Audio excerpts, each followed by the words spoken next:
Hello, everybody, and welcome back to the Wild Beyond the Witchlight. I am your whimsical DM, Victoria, and we're gonna play some D&D tonight, probably.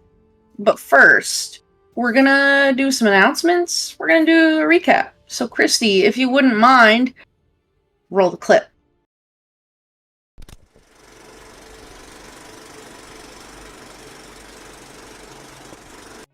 Good evening, and welcome to the show. Now, here's a word from our sponsors. Little Dragon Core is a Canadian-based dice company that supplies all kinds of cool tabletop gear. I mean, look at all these pretty dicey boys. Head on over to littledragoncorp.com and enter the coupon code BONUS for 15% off your order. That's BONUS. Cardboard Castle Games is a brick-and-mortar game store local to Evans, Georgia. They have a wide selection of tabletop gaming and other cool games like Magic the Gathering, Pokemon cards, and even Yu-Gi-Oh! You can visit them in-store and let them know that we sent you, or you can go visit their website at cardboardcastlegames.com. Also, big thanks to Syrinscape for the amazing atmospheric sounds and music. You can add these sounds and more to your game when you download the Syrinscape desktop or mobile app. The app is free and comes with 20 sound sets that are included to get you started. You don't even need to register. Go to Syrinscape.com to find out more. Thanks as well to Adrian Von Ziegler for providing some additional music that we use here on Thursday nights. He's a talented composer with great content usage rights, so go check out his YouTube and Patreon and support him if you can. Please check out our other games. We stream almost every day here at Provo. We have games for several of the major published 5e modules as well as homebrew games, and some of our games feature systems other than 5e, like Star Wars, Power Rangers, and Alien. Come watch all of our VODs over on our YouTube. You can also follow us on Twitter and Facebook. Don't forget, you can also support the channel by following, by subscribing, remembering to click the bell notification so you never miss another live stream, using channel emotes, and if you're an Amazon Prime user, you get a free subscription to Twitch every month.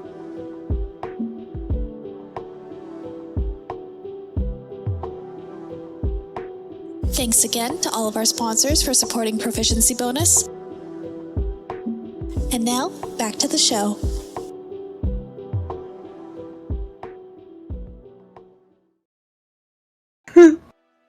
Well, wait, did it come over? Did we get it? Jamie Maybe a little bit? Jamie might have got it. Yay, okay, cool. Well, hey guys, thanks Kristy for that announcement, and thanks Jamie for the PP, and also the poo-poo. And with that, what a great segue to recap. I'm not going to explain how it's a great segue, but it is. Ink, help! Segue here. Hi. Last time on Wild Beyond the Witchlight, the party continued to investigate the land of Yon, traveling a little bit northward in search of more of the family members in distress to call them to this sort of war council to end a race war, essentially. The party ended up finding this very large lake surrounded by these towers, and they noted the image of an elf that would slowly march his way up all the way to the top of the tower and light a beacon, and then descend, get back into a little boat, and move to the next beacon. However, this elf was constantly being pursued by a group of Peritons, of which, from the party's own knowledge, are generally very, very malicious creatures that like to consume hearts, most notably that of elves. They would follow this elf on his journey and then blow out the beacon fires whenever he lit one, thereby undoing all of his progress. The party observed for some time before waiting for this elf to sort of come to them as he was going around the beacons, and the party confronted him and asked him what was going on. This elf says that he is trying to light all of these beacons because, well, he has been here for a very, very long time. And he is attempting to sort of, how would I put it? He is attempting to avoid a future where a dragon, like, destroys all of his people Yeah, there was a green dragon that was waging yeah. war on his people, and he went to visit Bitter End for help. Yes. And so it seems that the way that he can sort of navigate this and reach the future that he would like to see, he must light all of these beacons. But of course, he has been trying to do it for quite some time, and he must be the one to do it, and this task is not completing itself. So the party eventually ends up deciding that they want to try and help him by trying to get the Periton's attention off of him so that he can take the time that he needs to finally complete his task. In doing so, we learn that these particular Peritons are not necessarily as malicious as the party's understanding of lore originally seemed to be, and they just wanted to tell a story. They wanted to tell their story about their people. They wanted to put on a show, and this unfortunate elf was just kind of too busy with his work to sit down and do that. So the party instead decided to sit down and experience their story. Though there was no words, the acting moved several of them to tears from its evocative performance. And as it was concluded, we were also able to communicate with the Peritons that they may also be able to join in on the siege of Motherhorn, being able to essentially attack from the skies. When we were closing off the session, though, we had watched as the elf had made a little bit of progress. He's not all the way done, but he's working on it. And that is pretty much where we're picking back up at the conclusion of the Peritons' little show, their performance. Yep. So, Saoirse, you had spent a little bit of time just kind of observing some like errant snowflakes because they're very beautiful and they look really cool and different from the scant amount of snow that you get in the spring court.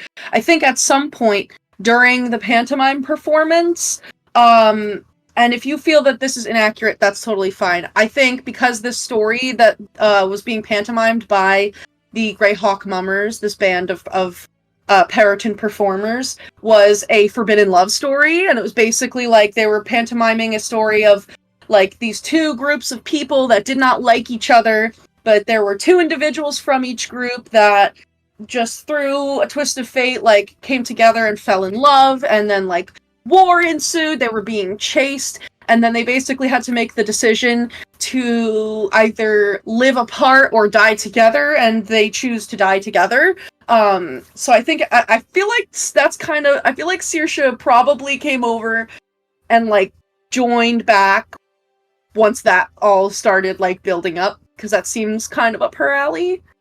Mm-hmm. So yeah, you were able to catch this performance.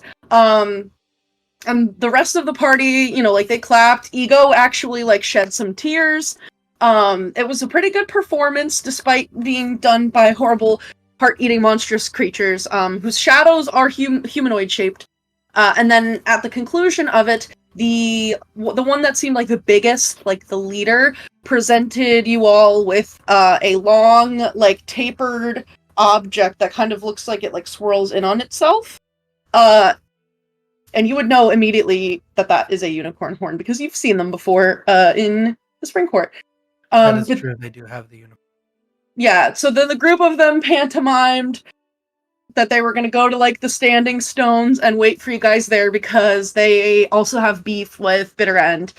So they are going to be waiting there for you. And Aligarthus is continuing on his merry way, lighting his beacons. He's like a quarter of the way done. He's got like 2 done. So as the Fey beacons finally reach a point of like peace, and Aligarthus is finally at a point where he can do what he needs to do, what would you all like to do? Did you all know these are all different from each other? Different Sorry? how? The snowflakes, they all look different from each other.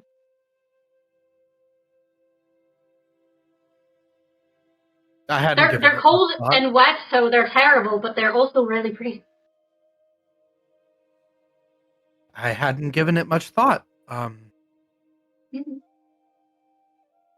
Yeah, No, I have to admit I hadn't spent that long looking at snowflakes to think about it. Yeah, I also haven't really been with snow, so Me neither. We don't get a lot of it where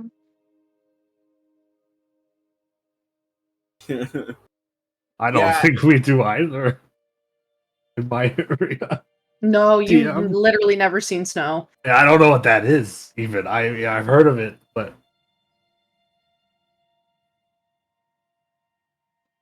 We used to make Should we them put in the horn back on the class. unicorn? No, we're not doing that, right? We're waiting. I don't think we know how to like even properly attach it.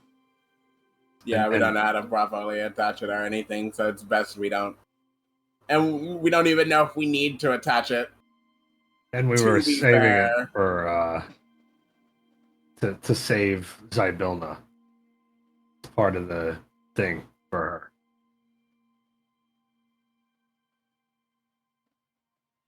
Didn't the other unicorn, she already said that she'd help us though, right? I think she said that she wanted us to try to find the horn first, like as a like use her as a last resort. I think she said. Am I remembering that correctly? Because she didn't want to leave, or if she left, it wouldn't be protected anymore. So, as you would recall that the Wayward Pool that Lamorna the Unicorn watched over is like it's considered very sacred because the Yeah. waters are very pure and they can wash away curses. Yeah. And it is her duty that was given to her by Zybilna to watch over that place. Given the situation with the hags, she is duty bound to stay there, but at the same time, like, she has also lost her mate, who is her partner in doing this, so she's in a bit of a rock and a hard place, if you will, and was looking to you guys to kind of help resolve the whole situation. In addition to that, you were told when you interrogated Bavlorna in Loomlurch, you were told that the unicorn horn was a vital component to freeing Zybilna. So you have that information. What you choose to do with it is your choice. Yeah, I think, like, out of character, Clover's thought process is if we save Zybilna, she can maybe restore this horn to her mate. Yeah, I mean, we need the horn to release her from her stasis anyway, I believe. Yeah. Right, I just figured the horn could still be attached to the unicorn. And still has it. Attached how though? Originally, Have you tried sticking it on? we tried, we did, but I think it requires perhaps something of a little bit more power than Glue's not we gonna do currently it. possess. That being said, I think it's sort of a case of use the horn to help Zybilna. Zybilna helps the unicorn reattach the horn because then we won't need the horn anymore. Yeah. Alright. Oh, I've been thinking that the horn was just gonna disappear. I was going to say, even if the horn did disappear, you'd think that an archfey who owns a whole dimension or whatever would be able to do Help something him, about it yeah. regardless, right? That's true. That depends on the archfey. It's Zybilna. It's Zybilna. Right. She could probably do it. She seems really super powerful. Everybody talks Oh, good about it. yeah, I but never there's tried. there's rules. That would be between, I guess, her the mate and the unicorn. Yeah. I don't know what unicorn rules are. Right. I mean, I could ask the goddess of unicorns, but I'd have to go back to Springport, and we can't really do that right now. So. I don't really like the fact that there's a goddess of unicorn. Well, there's lots of them. There is a god of unicorns, there's goddesses, there's multiple. Yeah, there's several Is that goddesses of Alona? unicorns, and there's a couple of gods and a couple of just like deities of unicorns, and a couple of just really fancy, powerful, magical unicorns. Yeah, I don't like that. Do they at all. also do like deals? Do unicorns do deals? Some of them. Yeah, they will, as long as it's... Unicorns are pretty much universally very good aligned, so as long as it doesn't violate That their makes sense. Yeah. alignment. They're Yeah. good deals only, or get the fuck out. Okay. Which means that they probably don't have any deals that are like, oh, give me your left kidney. No, they don't usually. But you know, their abilities to hold up their ends are kind of limited as well. So.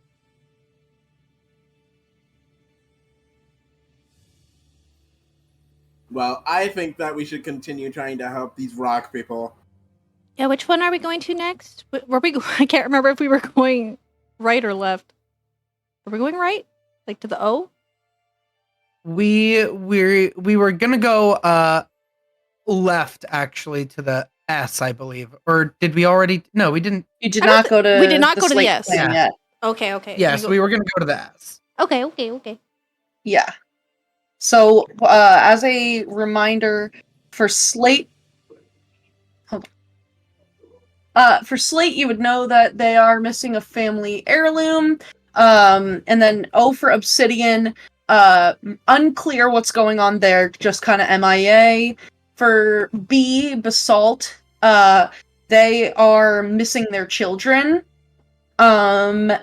G for Granite, they are impressed by feats of strength. You already helped the Flint clan, and Shale and Chalk were the ones that you spoke with.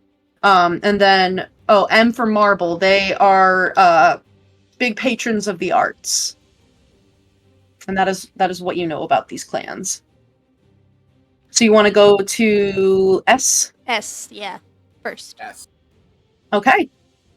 Well, then, yes. So Aligarth is... he's doing what he's doing. So you guys can, wave goodbye and head over in the direction that you were told. You might find the Slate clan. And I believe you already went and checked one place and did not find them there, which is why you were going over to this next place. Yeah. Why is the music doing... Popping off. It's really hype for no reason. Doesn't need to be like that. Jesus Christ. Going to a rave. Okay. Let's see if that's any better. I don't know. Maybe it is. Okay. So the group of you departs from the little lake shore here, around which the Fey beacons stand very tall as their flames slowly begin to form and curl upward. And you head off a little bit to the south, but mostly to the west. And you kind of come to an area where things are a little bit more open. And you see ahead of you that actually several stone homes stand on this mountainside, at the base of it before you. And each has a very uniquely ornamented, plated roof. And immediately, the artistry and care with which the tiles have been laid on these homes is very obvious, and it's very clear to the group of you that the Slate clan, much like the... Which other clan was it? The Flint clan, takes great pride in their work and in their crafts. And when you kind of start approaching the village, you don't see anyone at first. But eventually for Saoirse and Aurum, the two of you would notice that there is a little Kored that appears to be just sort of aimlessly wandering and kind of just pacing back and forth, and is just has her hand on her chin. She has this bob of very short, very sharp hair that's in these very straight, very slate-like chunks. And she's just there kind of pacing back and forth. Eventually you do see that there are a couple other members of this clan that are kind of going around doing a little bit of work, a little bit of stone carving. What would you like to do?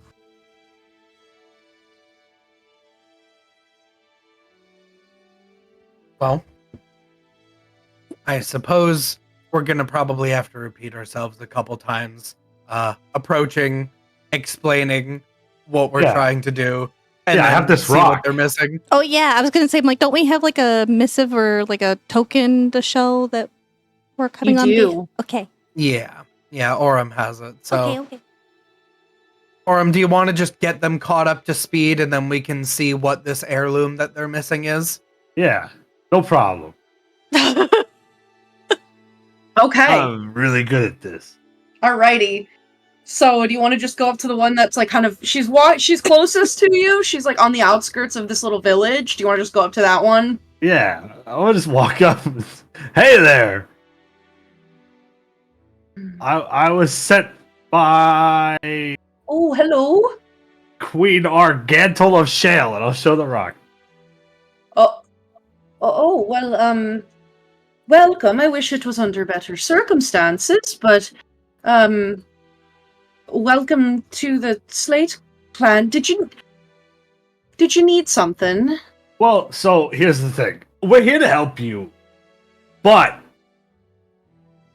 we heard you're like missing an heirloom or something, and we're willing to help. The only thing is, we would like, if in return for us helping you, you come to the henge for a vote between all of the clans, because we're trying to take down the evil hag lady.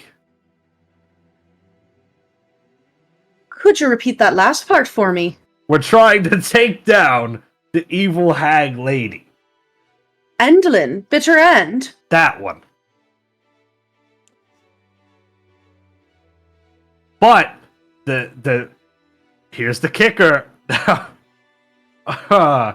We are specifically working with what is your enemy, but not actually your enemy. Oh my god. What are you talking about? I'll have you know that if you're working with Bitter End, I'm not sure that we're going to be able to get along, and it doesn't really make any sense to me that you'd work with Bitter End to take her down. No, we're talking about the mining people. I forget the names. Briganox! Briganox! We're working with Briganox as well, who also want to take down Endlin, and the only reason that they've been mining so loud is because Endlin is making it look like you guys are giving your hair on purpose. And it's a big misunderstanding between both groups. So when we take down Endlin, we're going to have a big party. Everybody's going to dance. I'm going to whisper in fun. Aurum's ear. The Briganox also have, like, the tunnel entrance, like the back entrance. Like, it's a secret entrance. They also have a secret entrance that we're going to use to get in. Well, that's wonderful for you, I suppose, but the Slate clan's not really in a... How would Mother say it? Uh-oh. Oh. It is important that the Slate clan is taken care of, and this mantle has recently fallen to me. And I feel very ill-equipped for it. Oh. And I'm not sure that... Are you the leader? Yes, in a sense. Oh. I'm Zelda. My mother was the leader of the Slate clan for quite a long time, but unfortunately she passed away kind of unexpectedly, and it's supposed to be going to me, but I can't do it. You don't feel ready. It's not just that. You see, my mother left something for me, and I can't figure it out, and I just know that she would have left me wisdom or something helpful, because she was so smart. and wise and helpful. I resonate with you so much. And I'm so stupid. No, don't Me say that too. about yourself. No, Aurum, don't say that about yourself. No, I'm in the same boat. I mean, apparently my dad left me this big thing, and I don't even know what it is. I know whatever she left me, it would help with this. I would love to help. In fact, I was the very first one who was saying that we needed to take the fight to Bitter End, but I can't. I'm not ready. If I can't figure out what my mother left for me, then I don't deserve to lead the Slate clan. Ego So, can figure it out. what do you mean? Ego's smart. I don't know what that means. What's an ego? I'm grabbing What's an ego? The ultimate question. This is an ego. Hello. Hello, ego. Hello. Ms. I'm- Zelda. Aurum, You're hello, smart. Zelda. I mean, But thank you. they can definitely figure it out. But the thing about, I mean, you kind of got to do your own thing, right? You can't just try to be whatever your mom wants you to be. Because you're never going to be exactly what she wanted you to be. You have to kind of be your own thing. I know, but So you could just say, screw it, I'll do whatever I want.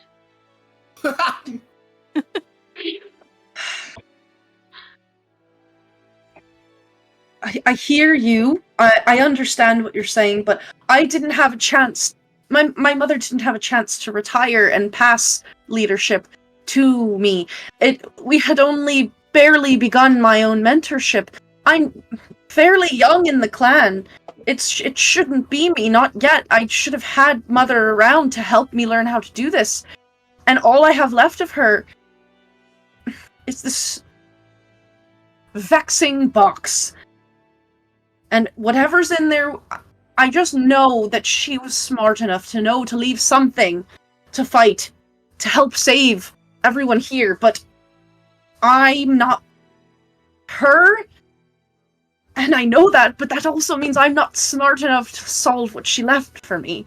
Maybe it's inside of you. It's inside of the box. I'm not the box. So recently, I know my found out- hair is very boxy, but I'm not a box. I'm a Korred. No. I'm saying recently, I found out if you sit down on the ground Good to know. and you breathe really slow, and you think really, really hard about your soul leaving your body, sometimes you'll learn something new about yourself you didn't know at all.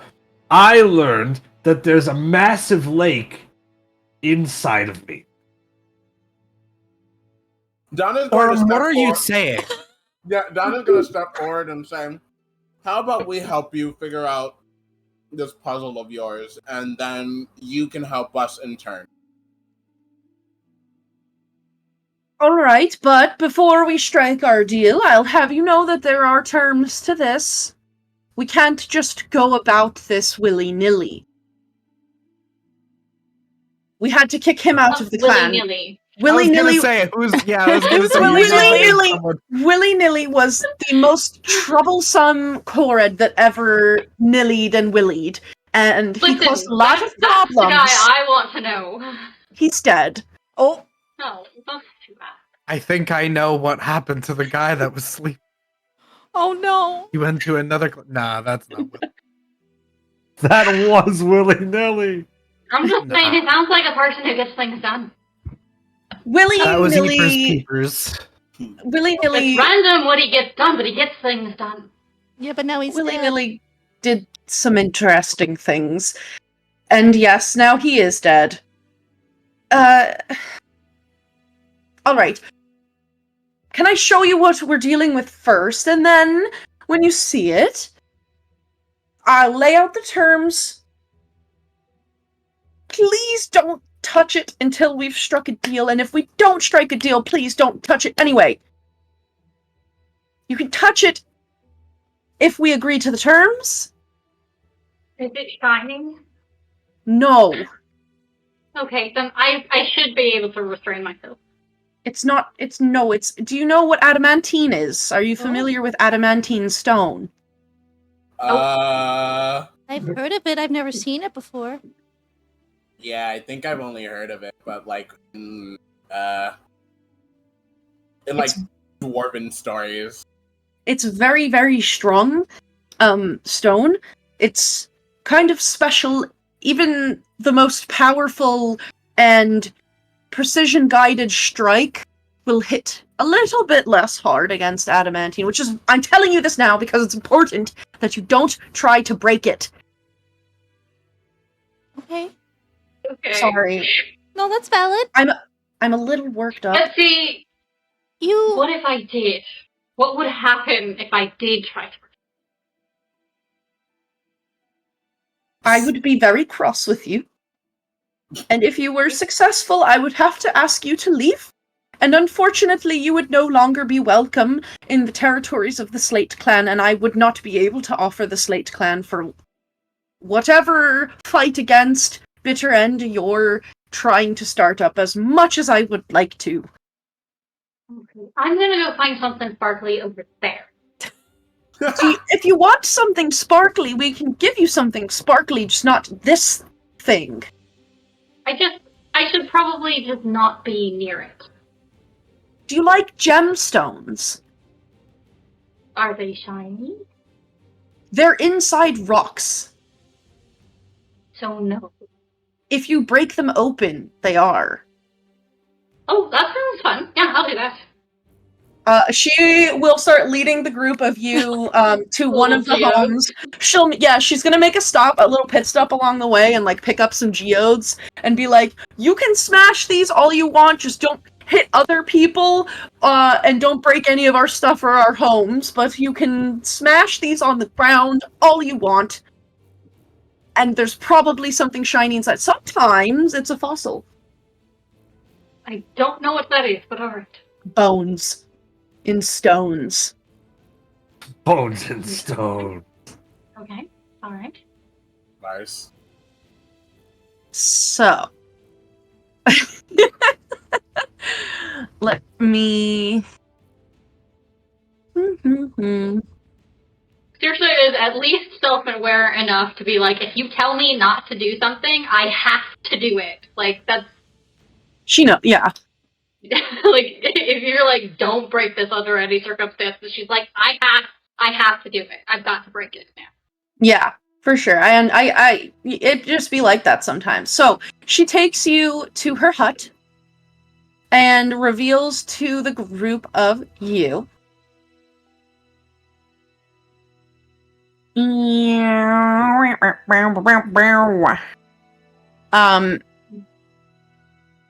An adamantine box. You see before you in the center of her hut, on top of like a little like table, a 1 foot cube of pure adamantine. And you can see that on the surface of it, there are these like grid marks with different ticks and markings and lines on them that form a 4x4 grid. And within the 4x4 grid, there are 9 slate squares. Well, if you look at the Roll20, not quite. Oh, that's not a Rubik's Cube. It's not Rubik's Cube. It's not Rubik's thing. Oh. It is a Dragon Age puzzle. It's kind of like, I think it's kind of like Sudoku, where it's like, Yeah, a little bit. each. I don't know what was funny about that. Where I feel like maybe each column and row needs to have that many like squares filled. So like 3 in the first row, 3 in the first column, and then it's like, 1 in the second column, but still 3 in the first row. Yeah, that's kind of what I'm thing. looking at. I'm doing the same thing. Like 1. I don't really know what Sudoku is, but if you want to try that, you can. But I need to ask the terms Please don't break it open. I Don't need break to it open open. Okay. I need to open it the right way that my mother intended. Done. Just don't break Okay. it. Don't smash Okay. it. Don't crack it. Don't chisel it. Does that make sense? Mm-hmm. Then I suppose we have a deal? Solve the puzzle box. Once I get what's inside, I'll be more than equipped to help fight Bitter End. Yes. Deal. Is that okay? Yeah, it'll be easy as pie. He leans over to Ego. I'm terrible at puzzles. I think Aurum's solving it right now, actually. So what Because I'm gonna... I think he just submitted a possible solution. Hold on. That's exactly what I was thinking. Okay, hold on. I have for you a little grid, and I have like a playable version, if you will. Oh, that's fun. 1, So I delete my thing. 2. No, yeah, don't well, you can keep No, it. I mean- Keep it. I need to Yeah, like I mean, make this not on a grid. do you do Sudoku puzzles? I do puzzles like this on my phone all the time. Yeah. I think I need to make this like a wee bit smaller and then move it a little bit. A little bit. A little bit. Move it just a little bit over. Bro, please, bro.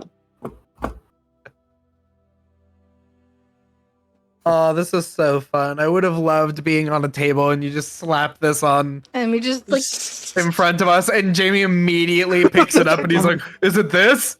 Okay, so these little, I'm having some issues getting these little guys to like line up right on the puzzle here. It's because they're snapping to the grid. I need to Hold make it Alt not. while you click them. Okay, Hold Alt while you click and drag. Let me. Oh, okay. Mhm. there you go. There we go. Oh my god, take a bardic inspiration. And wait, are you... No, you're not made whole. Yeah, it would be a bardic inspiration. You can have a second one for helping me with that. Wow. I love helping with technical issues. Thank you. Well, I guess it wasn't even Thank you for saving me. I was so thirsty. Let me... Thirsty. I want to turn off these dang tick marks. Grid off. Save settings. Okay, There you finally. There we go. Let's go. So yeah, Let's You have freaking this- go. let's freaking go. You have this puzzle box before you, and Zelda is like watching it very, very closely. And the group of you all. So you should be able to grab these little. They're on the token layer. Are you able to You grab have- and move them, or? You have to go into the token settings for them and say control by all. Controlled by all. So like when you Okay. click on them as a token, there's the little cog wheel. You click that, and then it will say controlled by, and you can select all players. You have to do that for all of them. Oh. Wow. Okay. That's I have to do that for like literally all of them. You might be able to do it for one, and then just copy and paste that token over and Yeah, over let and over me- again. Delete the Let me others. just delete these and then copy.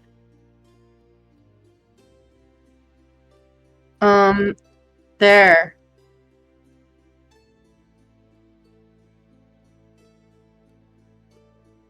Holy fuck. I was spreading them out for you. He's spreading it. Don't. Don't do it. Don't do it. Don't be cursed. Okay. How about it, guys? All right. Well, according to Jamie's should I, hold on, suggestion, should I set a little timer for how fast you guys can do it? I have a little I mean, I feel thingy. like we've already cheated the point, but okay. That's okay. That's okay. That's quite all right. I don't ever get to use this, so I'm... Ow, the mushroom! It betrayed me! Oh my gosh. The squares are too big. Yeah. No. So there we go, an hourglass. I think it only goes like 10 minutes. I don't Just actually... watching everyone fight each other to do it. I like the idea that weird. the group of you is all just like, no, move it this way,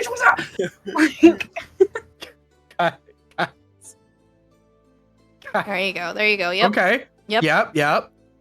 And then, and then that. Perfect. We got there. Okay. You did that really fast. Yeah!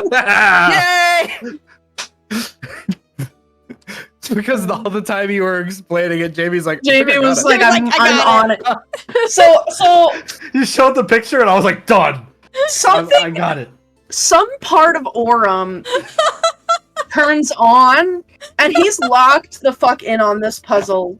Like, to the point where the rest of you are like, I mean, I see how to do it, but I'm not even gonna bother, because see, this man is on a roll. And he just, like, goes to town.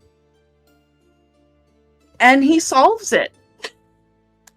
And you hear a little click when you slide the last of the slate squares into place. Bro did not have a lot of things to do in the savannah. Bro's like, I play with rocks every day. We played this game in the dirt. Every I can see you could that. play Yeah. this in the dirt. You could. It clicked. It clicked. Yeah. Did you open it? Not yet. You should probably No, open it. should we? Yeah, you should probably. Right. Yes. Yes. Okay. All right. And she'll go up to it and she'll like tilt the lid up. And is anyone like looking in? Yes, I'm nosy. Nosy as fuck. Okay, so you would see in this like adamantine box this metal that's like almost as hard as stone itself. There is a small pendant. Very simple and made out of this kind of like smooth, flat, gray slate stone. And it's on a chain. And she takes the pendant in her hands and looks at it and turns it over. And there's an inscription on the back of it. Since you're being nosy, you would be able to read that the inscription reads, "Always lead by example" in Sylvan. And Mazelda takes it, and you see her eyes get, like, really, really big, dinner plate sized, and they just start to, like, water and eventually, like, tear over, and she's like, "Oh, Ma. Oh, I should have known. Thank you. Thank you so much. I'm so happy. I'm crying, but it's happy. Oh. She was so smart that she knew I could do it myself, even when I didn't believe in myself." Looks at everyone because Aurum very clearly did all of it. He also tried to give her that advice too. Him Right. and Saoirse basically said the same thing. Clover's just in the Sometimes you background need to crying. hear it. Sometimes you need to hear it from the right voice. Yeah, sometimes it's like, If you said it in Sylvan, she would have understood Aurum. God. God. The only one that doesn't know that language. Right. Well, that's a skill issue. That's actually a you problem. No. Okay. Well, it seems like what some of our companions had been telling you was what your mother believed as well. The group of you is very wise.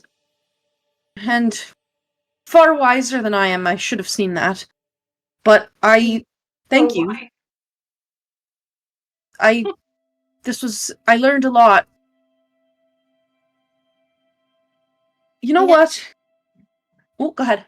Oh, I was just gonna say I am sorry for your loss, though. Thank you. None of us were expecting it, but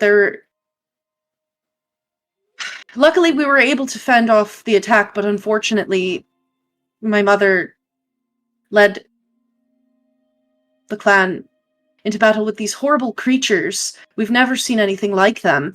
And they got to her first. We were able to fight them back, but she didn't make it.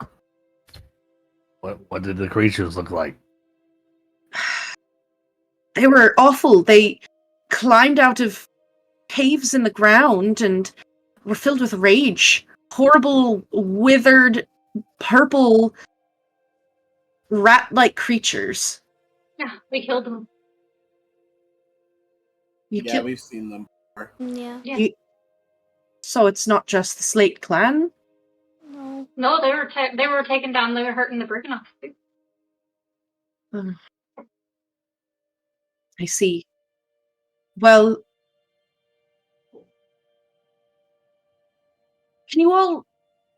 would you all mind waiting here for just a minute or two? Sure. Please make yourself comfortable. This is my home. I'll be back in just a minute. I need to gather some of the others. Okay. And she will hurriedly run out of her hut and leave the group of you there to your own devices for maybe like 5 minutes, if there's anything anyone wanted to say or do. Clover, this one's pink. The rocks and hair are pink. Ooh. That's pretty. Just hand it. Oh, okay.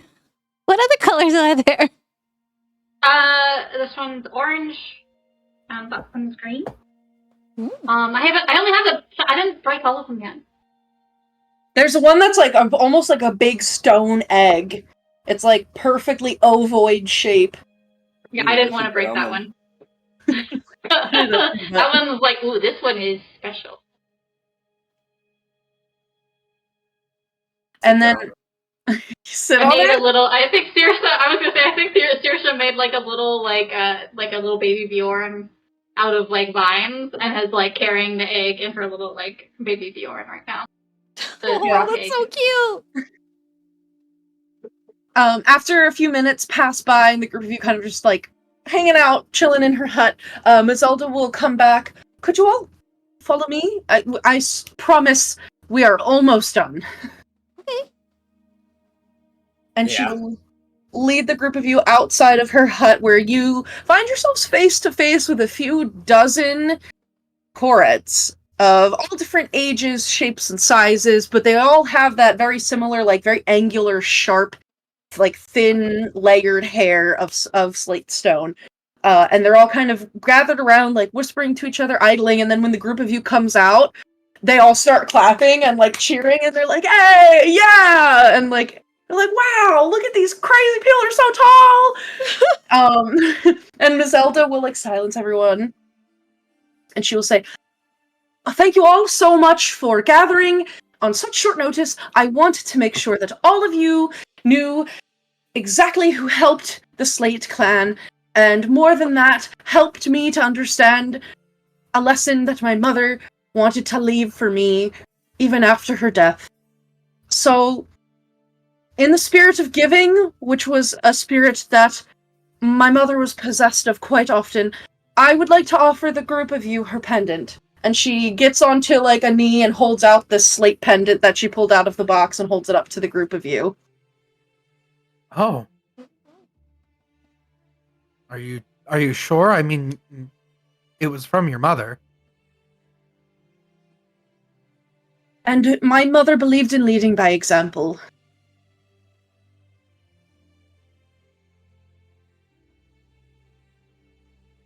Oh. I won't say no.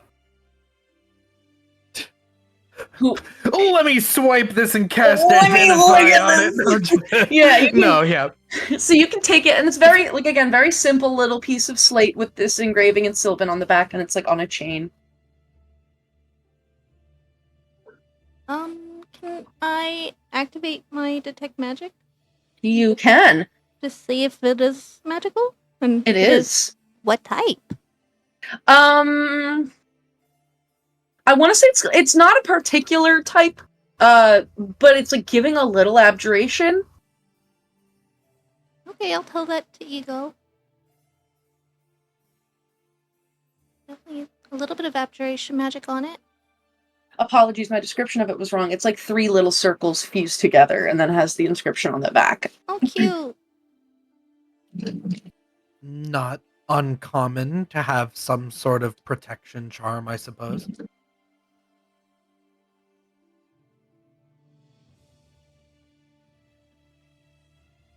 You all did me a great kindness in solving this for me and helping me to see something that I was being practically knocked over the head with, but hadn't realized. So, thank you. I know that that's not something that's said lightly here, but I want you to know I thank you. And you have the full might of the Slate clan at your back. We know how much of a problem Bitter End can be, and we want to see her humbled. Yeah. Perfect. What would you have us do? I guess meet at the henge. That's where we're gathering an army, and that's also where we need to get the vote passed. All right. You said you talked to the queen. Talked to a few clans so far. Yeah. How's the queen doing? Good. The She's a queen just won nasty in old chess. bitch. I respect her. Oh, okay. Damn. Good to know. You're lucky you didn't get on her bad side. It seems like she's taken a liking to you if she gave you that. And she points to the, crest. The little She piece gave of me this paper. too, and I'll hold up the little star gem thing. Bless you. That's quite valuable. You don't just find star sapphires in any old geode. It's not particularly to our taste. We prefer the simple beauty of stone. But you find so many stones, the little gemstones like that when you're swimming through stone. So we oftentimes will sell them to mortals or other folk who come through. They really like that one. Very expensive, from what I've been told. Oh, okay. This one's just lucky, I guess. I don't know why they would trade things like that for gold.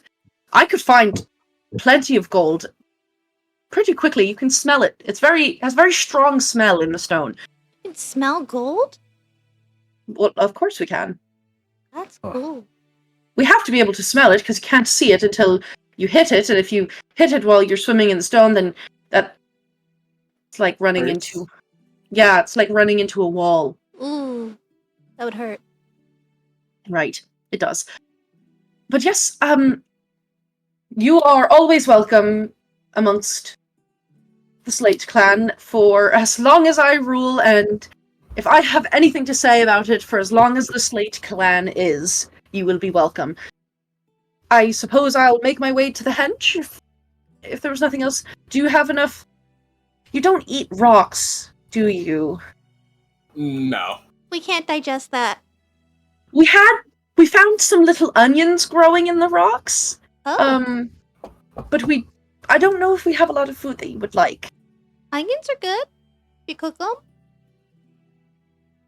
She'll have somebody gather like a couple of like those little like wild green onions and like a couple other like root veggies, like wild potatoes and things that they found, and like Hell yeah. sunchokes, if you know what a sunchoke is.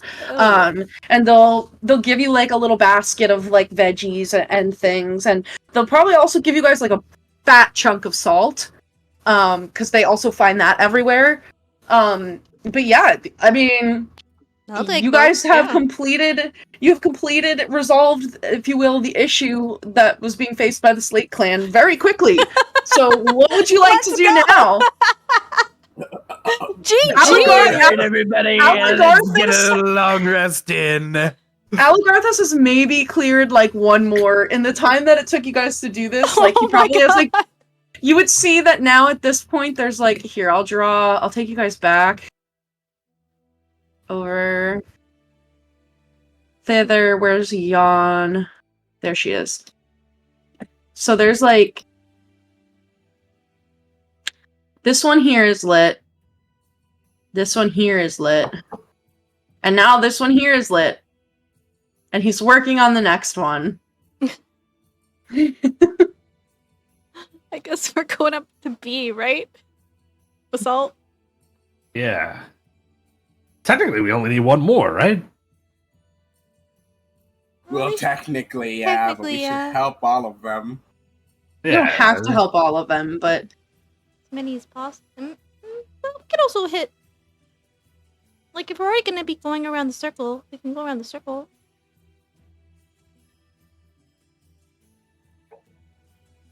so then Yeah, I mean, we could probably hit them all if we Yeah. swing up. Yeah. BGMMGOOOB.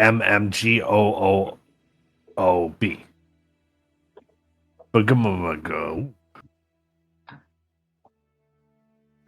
Uh-huh.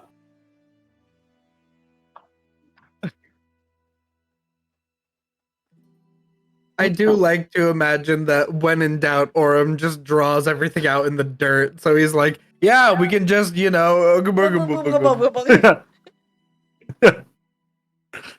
how we got the puzzle fixed It's like- so quickly. it's like, hey, we'll listen to you, puzzle master, master of the puzzle, Master Oh my of God. puzzles. Right. the solver. I didn't know you. Yeah, I didn't know you were such a nerd. Oh no. I'm not a nerd. Why do you say No, that? You did it so easily. I mean, it was just you just slide the thing over a couple times and then down a couple times. And well, it really wasn't that bad. Okay. Nerd. God. Sorry, I'm trying to get Roll20 to behave. Holy fuck. Hello?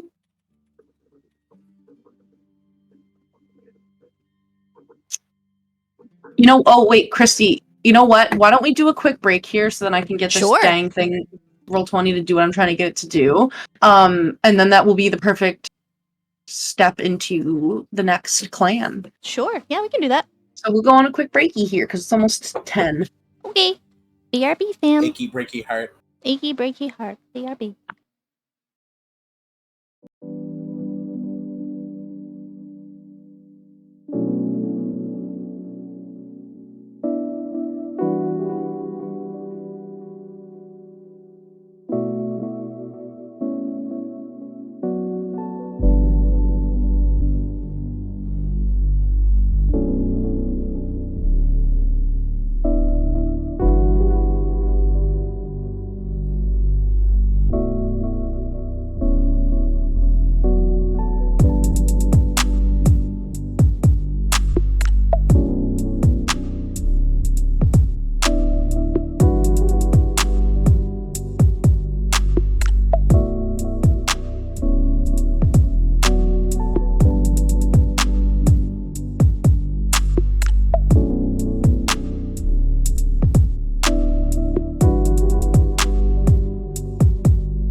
Oh no! It's okay, you were muted.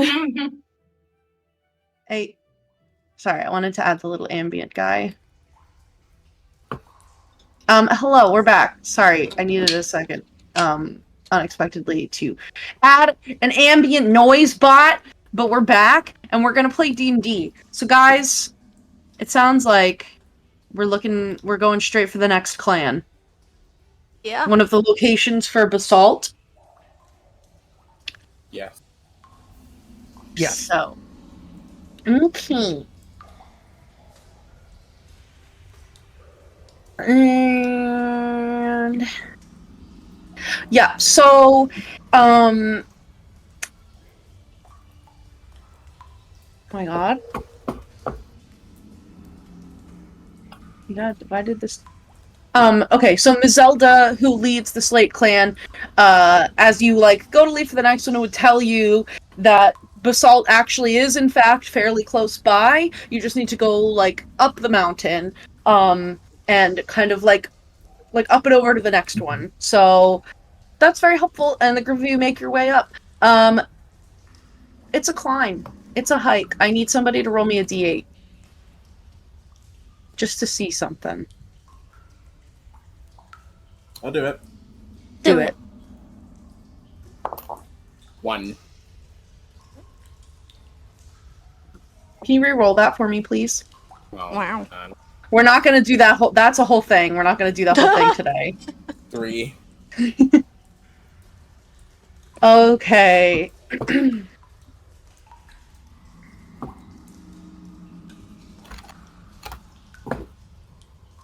I want to know what that whole thing is. It's a whole thing. It's a whole thing. We'll get to it probably eventually, but it's a whole thing. I'm getting vibes that it's like a whole thing. Yeah. In fact, it's like 2 whole things. No, it's not. It's just there's just some stuff with that we're gonna wait to do. So as the group of you is climbing the mountains here, and you're seeing that there is a lot of slate stone, which in certain places is very sharp, as well as these strange geometric columns of stone that those of you who are more rock educated, I feel like I feel like Aurum has seen basalt, and I feel like Dawn probably knows what that is, just from having a formal education. Eventually, you see a figure up ahead that is definitely not a Korid, up amongst the stones, because first of all, they have actual skin, instead of being made of rock, and they're big. This individual is probably about 10 feet tall, and you can see that they're wearing this whole mishmash of furs and cloth that are haphazardly wrapped together with this very big, wide-brimmed hat that has this net hanging down from around it. And this individual is holding in their hands a very long stick. I'm going to pause for a moment and say, Kristy, there's a little bit of a trigger warning here. We are reflavoring it into humming bumbles, which are birds. But I'm just letting you know that some of the imagery that I may share, I'm going to put a little censor on it in the channel. But yeah, we're getting to that area. But this individual has a stick, like a walking stick, and on the end of it is this big woven thing. And there's this little cloud of creatures flying in and out of it and all around this individual, landing on them, occasionally brushing against their skin with these long tongues that they have that come out of their beaks. But you see a ton of humming bumbles all around this person, these black and white birds that are flying around. And immediately Amador unsheathes his rapier and sees this individual and says, "A villain. The one who would take my love from me? Polynella, stay back. I will defend you to my dying breath. I don't breathe, but I will defend you until my stalk is cut low." Go off.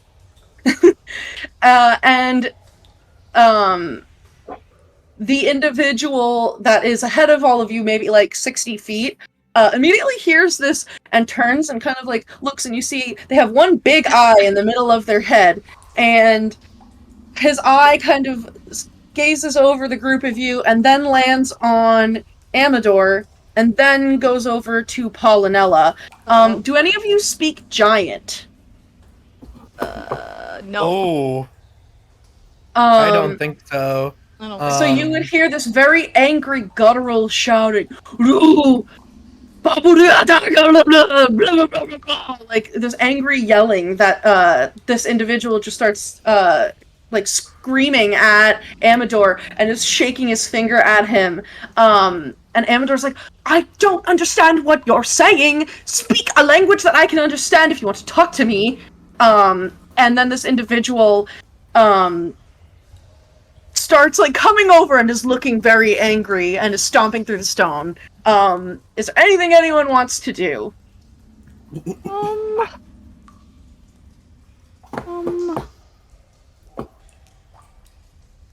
I think, let me check. I mean, if it means possibly avoiding some kind of difficult altercation, I do have a comprehend languages scroll. I hadn't copied, I don't have it prepared. I could also just try to charm person. I could do tongues, but we haven't slept yet. Do they I need just to charm them. It does out of character. Does charm need to? Do they need to understand a language that you're speaking? Let's see what the spell says. Not on the D&D Beyond version. So charm person. Oh, you don't have the D&D Beyond version? No, I'm on the D&D Beyond version. I don't see. No, it doesn't. It's just whether or not. Well, because it has to be a humanoid. Oh, Yes. Is it a So humanoid? charm person is on a humanoid. You can try it. This individual is. I'm sorry, they're not 10 feet tall. They're like 15 feet tall. This is a huge individual. There's a big difference there. Yeah, that's a giant kind. I've ever heard of it, so charm person's probably not gonna work. I think it's best if we understand them. Yeah. Or at least someone understands them. So I think you should use a spell scroll of comprehend languages. All right, because the scroll would mean it's only a range. It's only self, so it would mean I'd have to try it. My internet. I'd have to. Oh no! Do you need a minute? I'm trying to get it back up on my PC. Oh lord. Damn. Not the internet cutting. I was gonna say I'll use the scroll when we have. I'll use it. I do need a second to figure out what's going on. Take your second. One. yeah. Two. We didn't take a rest, did we? No, you did not. Okay, just checking. I offered any time. So, what do you guys want to do? You did not. You were grinding. You're on. Fine. It's We need a fine. rest. We can take a short rest later. You're a warlock. Oh, I think we're reconnecting to the internet. We're reconnecting. The reconnector. Dum dum dum dum. Dum dum. I think we're back. I hope. Welcome back. We're back. We're back. Welcome back. And you know what? A haircut. I've seen you push entire doors that were blockaded by multiple chairs and boxes open, and you can't walk through a curtain, bro? That's crazy. That's so crazy. Here. Here you go. There you go. I believe in the power of you. I like his tail. he's about to engage in nuclear warfare against me by taking probably a fat dump in a litter box. But you know what? It'd be like that sometimes. So, okay, this individual is charging towards you, and I believe you said you were going to cast Comprehend Languages. I'm gonna use it from my scroll so that I don't have to do it as a ritual. Okay. So what does it look like when you cast this? Does it look like anything special, or is it mainly like the scroll getting eaten up? Well, yeah, so okay, it's definitely not because this was a scroll that I didn't make. This was one that I found, so it definitely doesn't look like Ego's regular magic. So I would say kind of rolls out the piece of paper and just said it's much more wizardy than Ego normally likes. It's waving hands and saying magic words, and the spell kind of glyph glows and just lifts up in front of Ego's face, and it literally lifts it off of the paper, and the paper turns to dust in my hands. And then the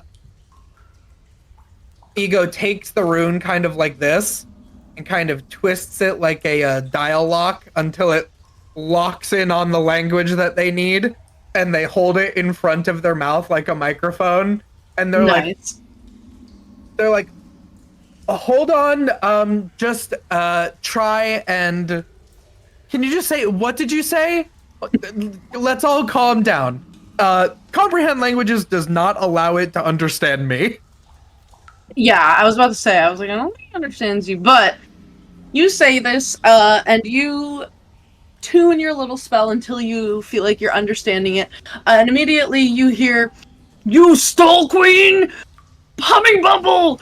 Mudlump need queen to make honey mead, best mead in yon!" And he's like, "Give queen back!"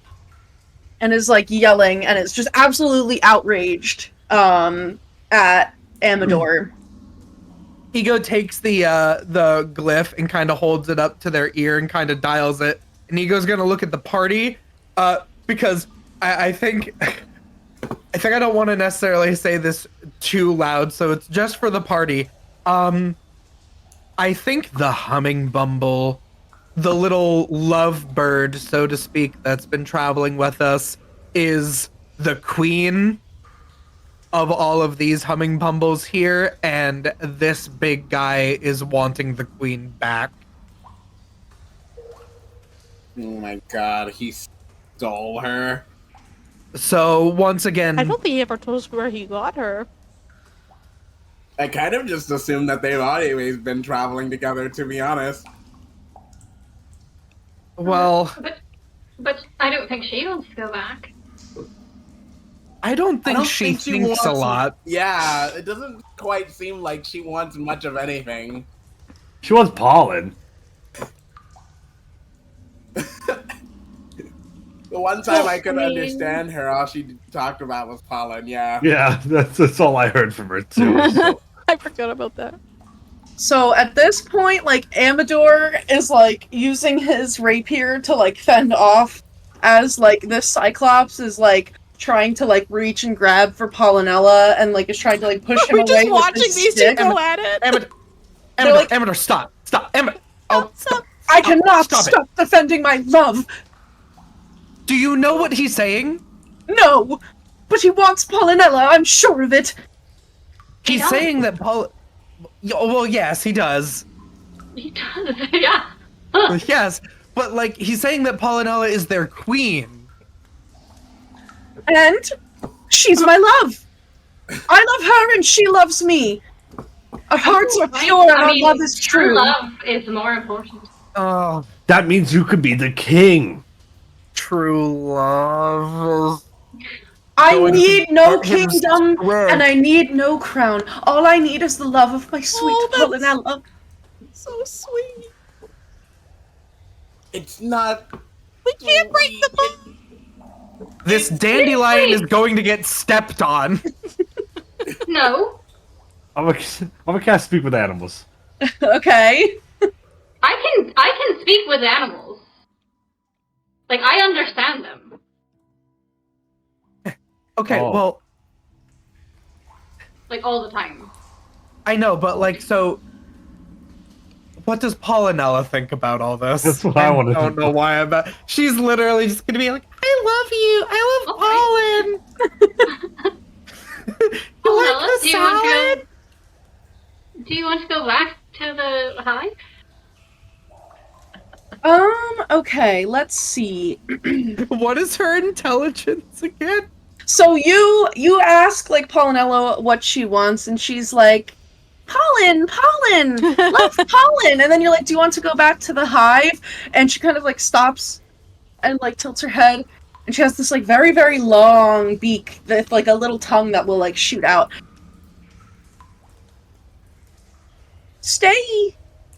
Stay with pollen. No hive. Love. She wants to stay Love.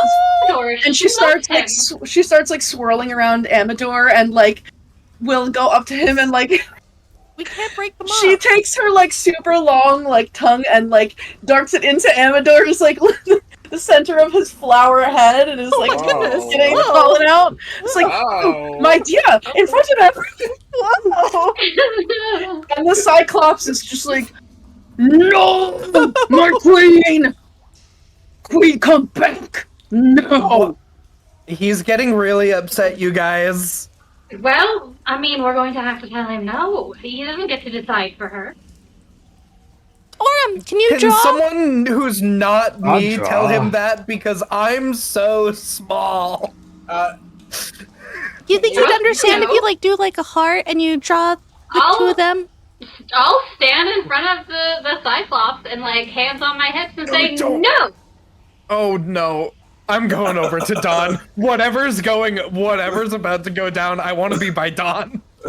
So for the purposes of this, I'm going to like actually speak. However, Saoirse, unless she understands Giant, does not understand what is being said.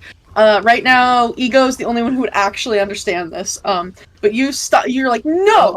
I'll translate behind you, far away with Dawn. And Saoirse is in summer mode immediately. Just so his big eye like watches you shift and like come up to him and like very defiantly stand before him, and he looks you up and down and says, "Little thing stops me." yes. This little thing stops me. You take my queen. She's not yours. She's her own. Need queen. You move. And he goes to like kind of like, Predators be like, you move. God, we need Yes. You find a new queen. Could I try to like make a heart with like my hands or like my arms and then point to the two? Like, Yeah, you do that, and he... What they're doing? What he this doesn't know what mean? you're doing, Clover. He doesn't know what a heart is. oh. So they're in love. Maybe What try making the shape of like an anatomical heart, like this. That's so gross. Sorry, what did Saoirse say? No, they're in love. Me want queen. Me need queen. Best need. Find another one then. Why you little There's tons things? of humming bumbles where I'm from. I don't even think it can understand what she's saying right now. It can't. He super can't. He says the queen makes the best mead. All right. So, Queen. Victoria, a question. Yes. I do have some great summoning capability. You do. Could Saoirse potentially summon a queen humming bubble? Yes. Would you like it to be permanent or for the duration of whatever summoning spell you're going to cast? I would like it to be permanent. Okay, Saoirse then is not in, like, I mean, she's like, if I have to scam this guy, I will, but ideally I don't want to scam. yeah. So I'll just make someone for I'll you just to. make you a queen. What can it cost? Yeah. $10? Oh my god! Exactly. Oh my god! Yeah, so if you want to make it queen and you want to try to make a permanent one, this could be like a big magic kind of situation. So sort of like for your game that we run, where we Yeah. would, which I'm The actually spicy not. rules. Yeah, I don't actually know if I have those rules super handy, but I would like to incorporate them. So if everyone is cool with doing some like big magic in this moment, we can turn this into like a homebrew rule. Where like if you guys want to try some shit that like you either. If you want to use mine, they are in the chat. They are in That the is chat. true. They're Pretty very easy. yeah. They're Yeah. It's under mechanical stuff. It's the first thing there. Mhm. Oh Or I right, can yeah. just copy paste it for you. if you No, I want. have it. Yeah, okay. So then what we will do is this. And I want to I will go ahead and copy paste it just for those who don't have access to that. Yeah, so that you guys can see are what you able to the put rules it are. Are you able to put it in the homebrew rules channel up at the very tippy top? Let's find out. I think you are, because Kristy posted in there. So I see. It's going to be a couple of posts. So then, as I understand it, it would basically be the D100 roll. Although this is technically like kind of going outside of the bounds of upcasting. I think do a You have to D100. kind of like gauge what kind of a spell level you think it would be approximately. Yeah. So for this one, we'll do a D100. And I want to say, or no, it's a D6. It's a D6. I'm sorry. Learning new homebrew rules on the fly, guys. This is something I wanted to implement this for a while because I feel like it would be really cool, like for this. Excuse me. No, No yeah, we've been crime. talking about bringing it here. So we can try this if we want. It's going to be a little bit modified from these rules because we're doing something a bit different, but that's okay. So, hey, why are you being mean? Eric's like he's being a bully, like he's bullying me. So I think this one would have a minor consequence for failure.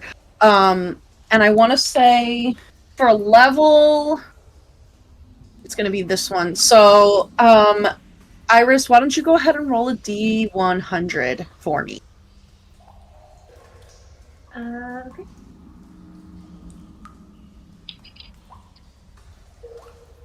$84. Okay. Yeah, so I had that one being as 5 levels up for casting, just because that kind of like felt right since this is like not ultra power, but it's like kind of doing a little bit something outside of the bounds of the spell. So the range for success was 70 to 100. So you are successful on that, I do believe is what that means. But you do need to roll, you still need to roll consequences, yes? Yeah, so there's 2 different tables. There's one for success and one for failure. Okay, so then this is going to be minor consequences. So, this is another So it would D100. be the minor consequences success table. Okay, yeah. So the very first one there, you would roll a D100. 66. Okay. So, you are successful in doing this. However, in doing so, roll me a D4.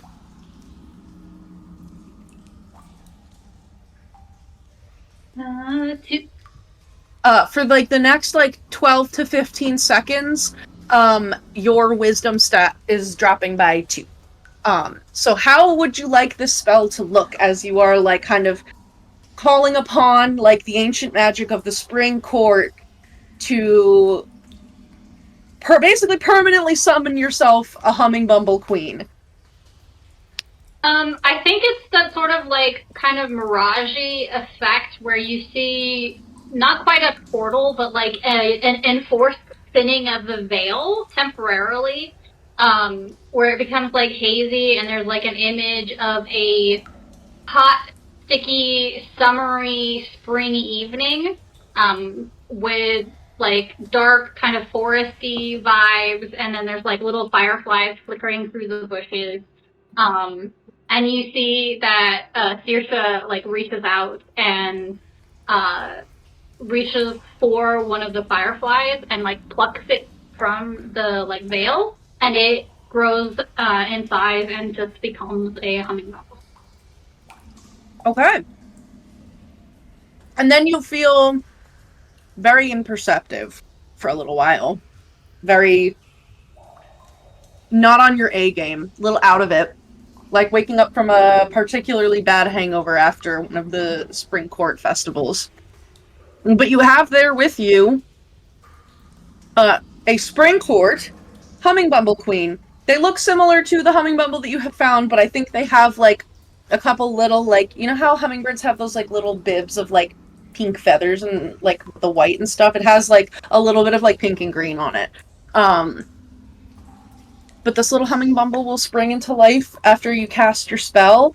And she's just kind of there, and for those of you who have cast Speak with Animals or have the ability to speak with animals, she's like, Hive? No more spring? Here. Where? I don't know. Where's your hive? Spring? Spring court. Not spring. Oh, something new. New? New. Like new? Mm-hmm. Still queen? You would be queen of your own hive. Yeah. A new hive. New hive? Bigger hive? Probably. A lot less competition here. Subject. Carrie. And she goes and like lands on you. I will hand her over to the Cyclops. The Like, Cyclops very like gently. sees you like cast the spell, and like when the magic comes up, he's like, but then sees this hummingbumble queen and will take her in his hands. And for Ego, who's currently comprehending languages, is new queen? How tiny ones make magic of queen. Ooh, very pretty. He seems happy. He's a little confused on how you just did that, Saoirse. Honestly, I am too. I'm the future But- queen of the spring court. Ours is the power to. Ours is the power to create. Oh, you know what? Victoria, I think the wisdom dump is her. She's feeling a little sleepy. Probably, yeah. So she connected with her like power. Yeah. Yeah, you probably, like, you're like, yeah, I'm kind of feeling sleepy after you hand over the queen and, like, the situation is starting to diffuse, you, like, just straight up pass out. Like, Yeah. Like, I'm feeling a little just like full like sleeping beauty pass out. I'll go over to catch her. Bye, Jab. yeah, you can catch her. She's Jeez. tall, though. She's very tall. Mm. No? You're right. Never mind, I can't catch her. I just let her bump her head and she dies. She'll be Messed fine. But yeah, so this Cyclops is like looking over this queen. Hummingbumble, not from yon. Make good mead? Yes? And he like looks at it for a long time and like puts the hummingbumble up to his ear, and it like makes some very like supersonic high-pitched little bird noises and says, New queen! All bow before me! All shall know me in despair! Oh. Oh, that's And- probably not an issue. And he's like, Me, Mudlump, keep queen, my queen, good mead. No more queen stealing. And he's like pointing at Amador and is like, no. He's telling you not to steal any more queens, Amador. I would never steal another queen. Pollinella is the love of my life. She and I were destined to be together forever and die together someday. Okay. It's a little bit dramatic. I'll never let this rake steal her. from Ooh. me. There was so much emphasis on that word that began with that sound. I had I'm to so I had to scared. think of a word. I was like, what word is he gonna use? Oh my goodness. You go away. You not take queens. Right. This isn't the guy we need to help, the Slate clan we need to help either, is it? We were just doing this. He like kind of turns around to look at everyone. He just came up He to us, just but you know what? Helping people is good. That's what I'll tell myself.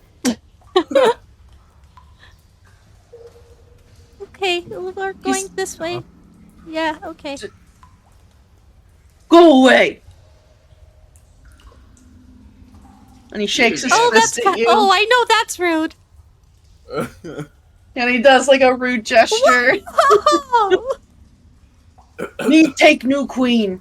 Me no like you. I think Queen, Clover starts to please. cry a little bit at those gestures. Like, it's so You make Clover cry. And he's gonna take his queen and put his queen like into his hive that's on his stick. And he like gestures for you all to go away, and he turns around and starts leaving, and you can actually see that there's like a little path that like cuts into the mountain here, and there seems to be like he's familiar with this path and begins to like walk down this road. And you can actually see like looking not Saoirse because she's passed out, Aurum, and maybe to a lesser extent Ego could probably notice that there's like a little bit of plant growth that's like coming out from the ground around this pathway that he's walking, and there is this like golden sap-like substance that is just like dripping from a bunch of like little holes in the stone, and you actually begin to notice that there's a bunch of like little baby humming bumbles that are like flying around, and he seems to be going like into a cloud of them that are like gathering wherever there is more foliage like around the bend. Okay. But he fucks off. he fucks off. Can we take a nap? Can we? Already ahead of you. Since looking at Saoirse, sure. I'm getting kind of sleepy too. Why not? Yeah. I'll keep watch for a bit, I guess, because I'm not that sleepy. So are you long resting or short resting? I really need a long rest. Okay. Warlock needing a long rest? What has the dwarf come to? Because I want to change spells and I need a long rest to do that. Damn. Amador will approach, and he'll like kneel down next to Saoirse and just sort of begins reciting like love poetry like to her with like Polynella there. And I think Aurum at this point is story. Aurum's the only one that could like understand what is being said at this point, but like basically Amador is like reciting this like love poetry of like, yo, hark through yonder window, blah blah blah, and then like every once in a while Polynella will be like, window, hark, love, and it's just like doing that while flying around Saoirse's passed out body. So they're doing a little group poetry for Saoirse. Saoirse, you wake up after like a minute of being passed out. You can go back to sleep if you would like.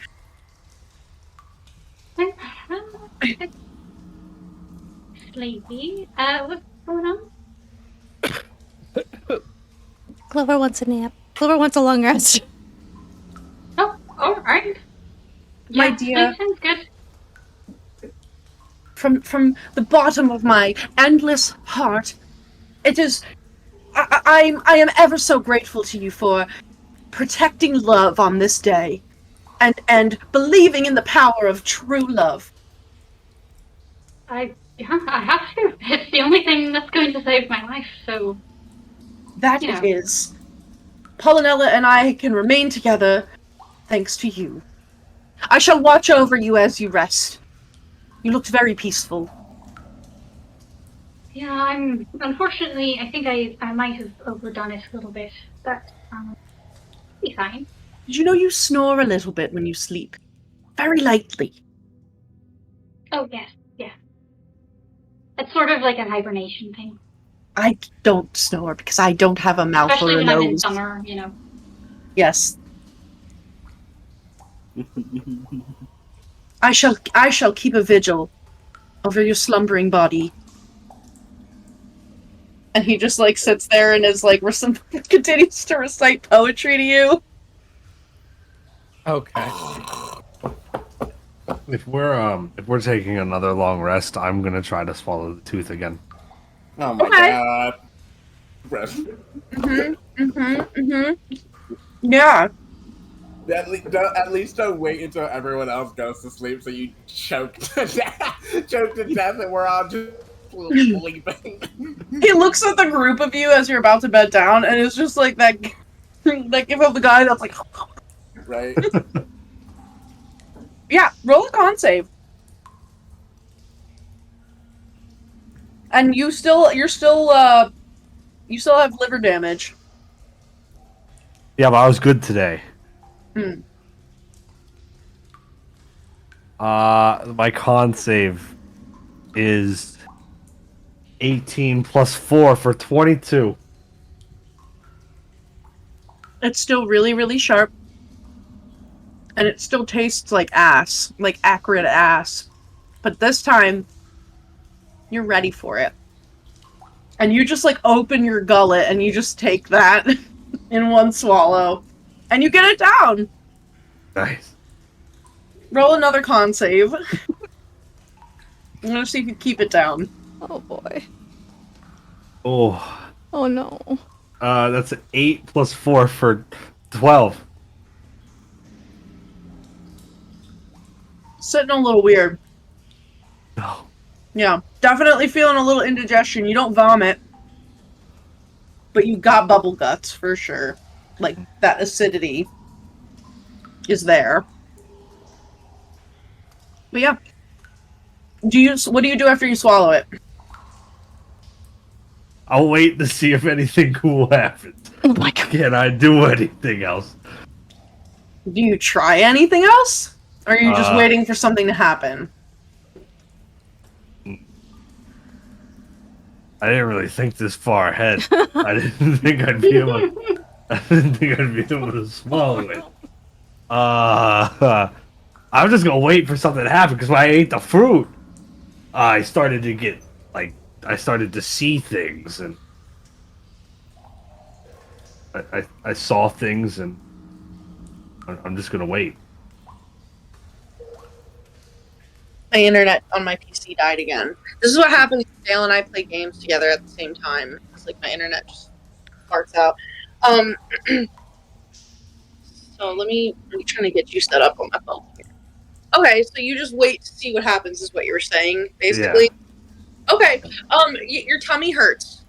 Your tummy really hurts. A lot. Oh. I'm gonna lay down. Okay, and go to sleep? Yeah. Okay. Alright, is everyone going to sleep? Yeah. Yes. Okay.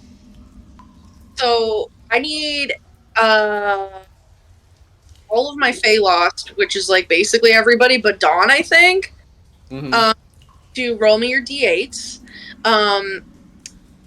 Aurum, what's your background? I'm wanderer. You're a wanderer? Okay. So you don't have the Fae Lost. Well, we lost her there too. Came back.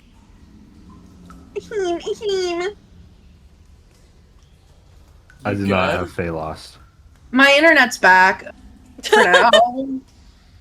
I don't know why this is happening. It's okay. It's truly just to my PC, because the Wi-Fi is fine on my phone. I don't know. But yeah, so for my Fae Lost D8s, I'm gonna get to all of you. First we're going to start, however, with Aurum. It's hard to sleep, like your tummy really, like, you know when you feel like you have to like go number 2 and it's just like not happening? Oh yeah.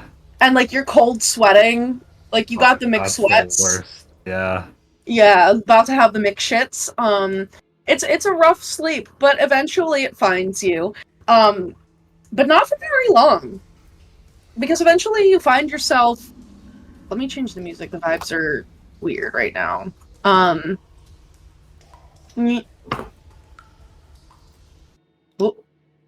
This one, and then we're gonna go to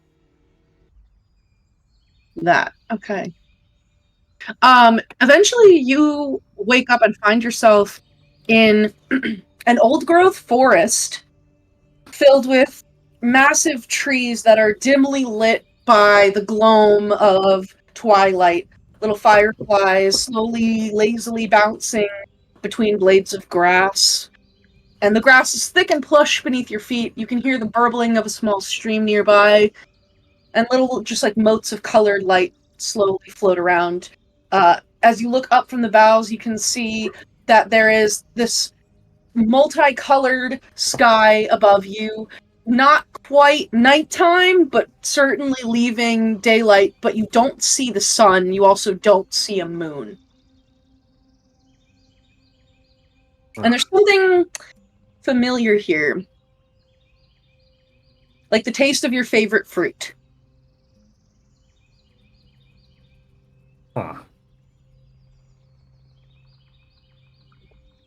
Is there anything around? There's trees. There's forest. It seems like this is a place that you can walk. You are in your body. Alright, I'm just gonna start wandering. Yeah, there's a little stream that you can follow if you'd like. Or you can just kind of follow birdsong or really anything. Why don't you roll a perception check? Okay. Let's see what you see. I think I would start following the stream. Like Okay. walking in it, like getting my feet wet. Okay. Mm. It's another 18 perception check. 18 plus 7. I'm bad at math. That's a 25. 25. Yeah, you step into the water and it's moving very lazily, but once you're fully in the water and you begin walking, the water begins to like pull at you as if it's moving at a much higher speed than what you can see. And you kind of feel it tugging at your ankles. Not enough to knock you over or pull you under, but there's a tug. I'll let it guide me. I'll follow where it's trying to pull. Okay, you're able to do so. There's a couple points where it forks, and sometimes you have to follow like the mainstream, but other times you have to follow like a little piece that like loops off and then eventually takes you back to the mainstream. And there are times where I definitely pass by that rock. I've already seen it. You're very familiar with this sense of losing your way. And you feel like you're losing your way, but you still continue to follow the pull of the water at your feet. And then you're in a lake. A very still pool of water shining like glass, which I think Aurum has only ever seen glass and mirrors like a handful of times. When it's, you know, like rough open air sleeping, it's you don't really have like fancy windows. Who needs that? But eventually you find yourself at a small lake, like a little pond here in the middle of the forest. Okay. It's just still water. There's nothing in it. I'll look in it. You putting your face in it? Well, if I think initially I would just look in the water to see if there are like fish. You look into the water and you can see your own reflection looking back at you perfectly. But where you are familiar with your own golden fur, golden mane, and your eyes, which I believe are sort of like a golden brown color, instead, you're looking at yourself, but your eyes are bright green with slitted pupils like a lizard. Mm. I will dip my face in the water. Like I must woke up a little bit weird. I'll put my face in the water and like wash off my face. Okay, roll a strength saving throw. Oh, okay.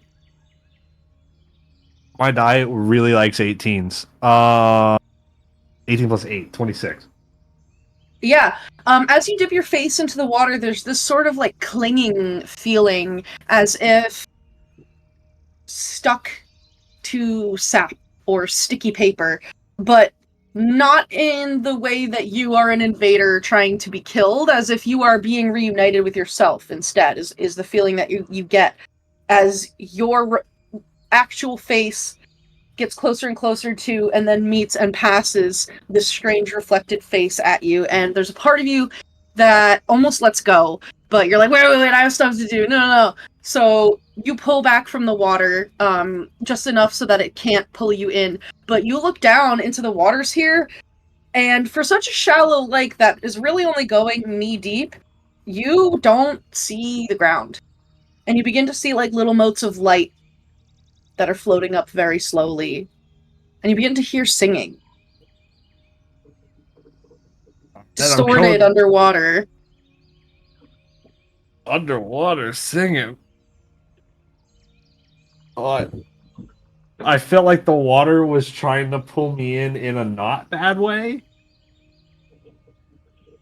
Is what you said? It was as if you were being reunited with a part of yourself. Sort of like the feeling of your own weight causing you to fall, but it's not not an outside force that's pulling you or pushing you. Like, this was a force that was born entirely of your own being. How you interpret that is up to you. Well, I think, you know what? I trusted the water to get here, so I'm gonna try to go swim to the singing. Wherever the singing is where I'm trying to go. I know how to swim. I'm good at swimming. You are good at swimming. I believe you have a swim speed because I do. beat the Kappa in wrestling. So yeah, you dive right in, and immediately you lose sight of the surface of the water. It's as if you are deep miles under the surface of the ocean.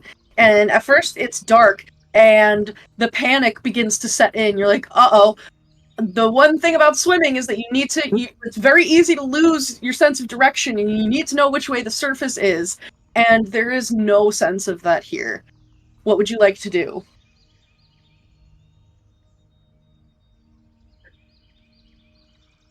Do I still hear the singing?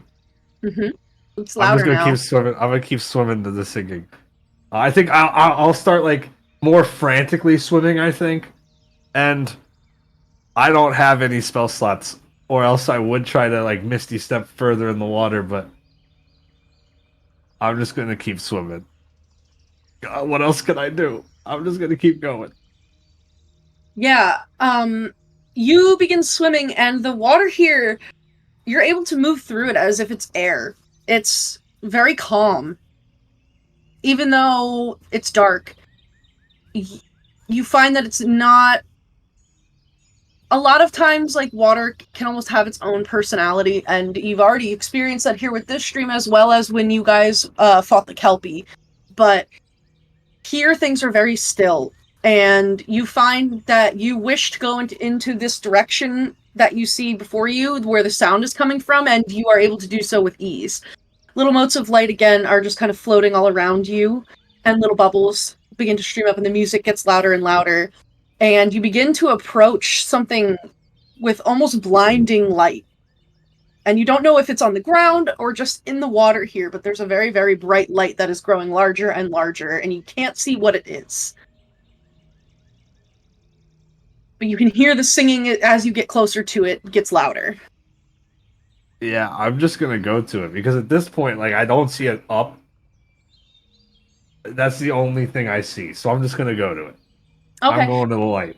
You're swimming, and then finally that light is within reach, and you reach your hand out, and there's substance there. You're holding something.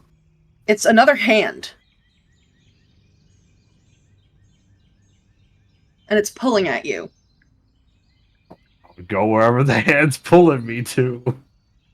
So this hand pulls you, and all of a sudden you feel yourself being pulled out of the water. You feel cold, crisp air around your fingers, your hand, your arm, your shoulders, up to your torso, on your face, and your body is pulled with great force. Not violent, but firm, out of the water. And you're standing in a grassland. The sky is perfectly blue. You can smell that sort of warm, sunny, like, scent of, like, golden grass and warm dirt and animals. But there's no sun here. And yet you are very familiar with this sort of terrain. And you feel a hand on your shoulder. I'm gonna look at whose hand it is. Is there actually a hand there? You turn around and all of a sudden you find yourself face to face with someone who looks like you but is not you. Because you're looking into the eyes of your father as he was before he left you.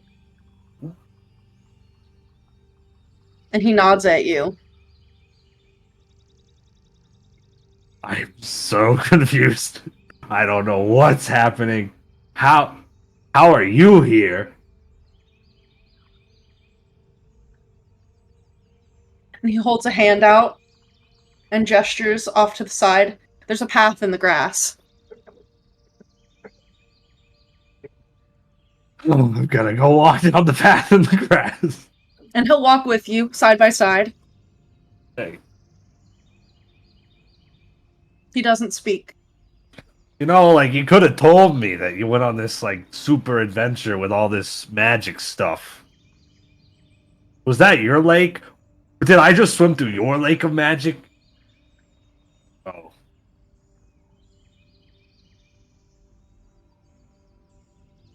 And he walks with you for some time. You can ask him all sorts of questions. The most response that you get is kind of just gestures. For the most part, he doesn't even respond at all, even bodily. He just sort of regards you with stern fatherly warmth. Okay. Just yes or no questions. I'll continue to berate him with questions as we walk. Yeah, you do, and he continues to just gray rock you in a way. In a loving way. And then a loving way. He's like, oh my gosh. Lovingly, shut the fuck up. Lovingly, though. God. He's like, God. I love you, but Before you didn't even want to talk to me, and now all you want to do is ask me questions. make up your mind. And you walk, and you walk, and you walk, and you think that the amount of time that you've spent walking, you could clear the savannah from one end to another. The shining plains pale in comparison to the distance that you feel that you've walked. And slowly the grass begins to fade. The trees are no more.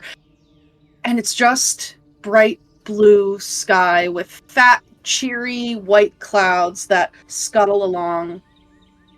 And they're reflected on the ground too, except there is no ground. It's as though you're standing on a mirror or a clear, perfectly reflective surface of endless water. Huh. Domain expansion.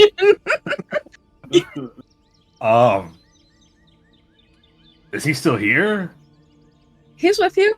Do I just keep walking? I mean, eventually you just kind of reach this point where, like, you don't know what is ahead or behind, what is left and right, because everything is just blue sky, white clouds.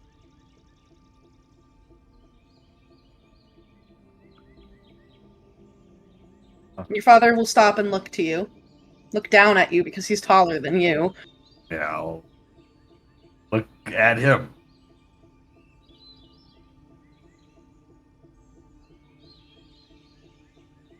Do my eyes still look like green?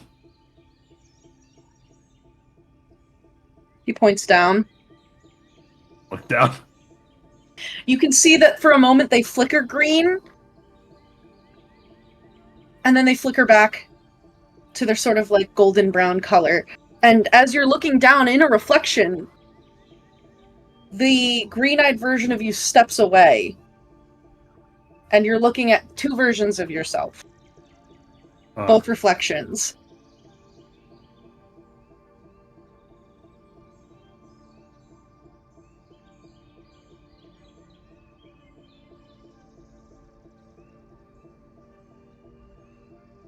Huh.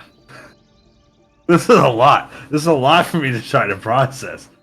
I'll look back at Dad.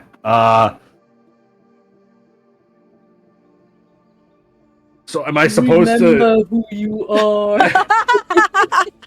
am I supposed to make more reflections or am I supposed to pick one? He puts his hand on your shoulder. You have done well.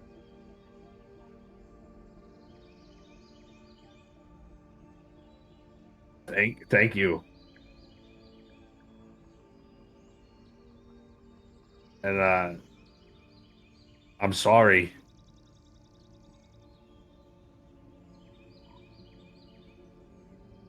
My son, what does it mean to be a ruler?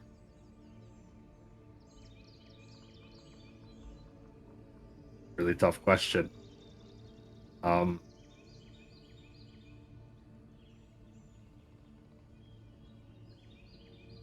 be honest, it kind of feels like you're just supposed to be a friend and support others rather than lead or guide. You're supposed to walk alongside.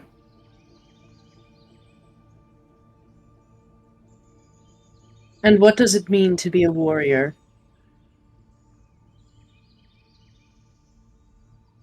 It's also a really tough question because for a long time I thought it was to be the strongest or to be the most powerful. But it again feels like rather than that, it's being able to understand and cooperate, figure out all of your friends' strengths and weaknesses, and learn, grow. And have you done that? I think I've started to a lot more recently.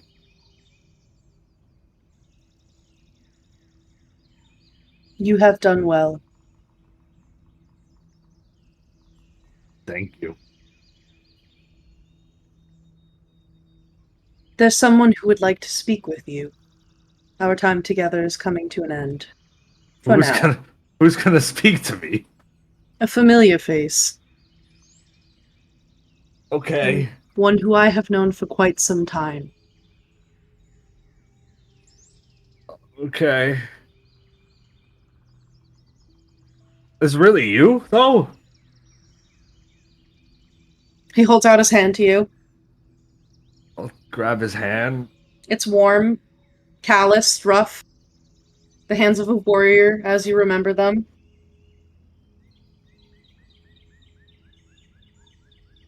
Okay.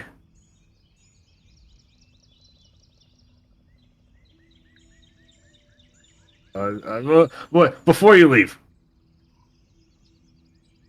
I'm just gonna give him a hug. He pauses for a moment, and then you feel his strong arms wrap around you in an equal embrace. You pull back from the hug, and he's gone. And you're back in the forest where you started.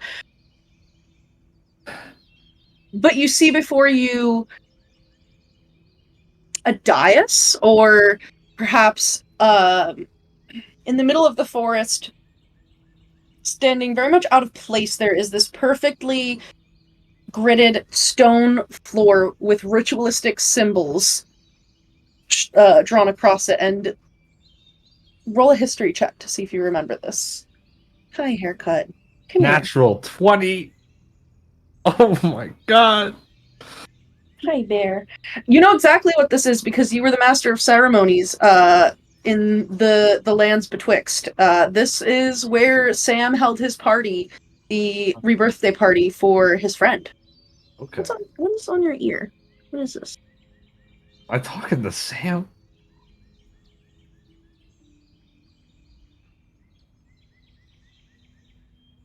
Hello? Is anyone here? Well, of course I'm here. I'm always here and there and everywhere. And Sam just sort of materializes before you. Oh, hey, Sam. How's it going? It's going quite well. How about you?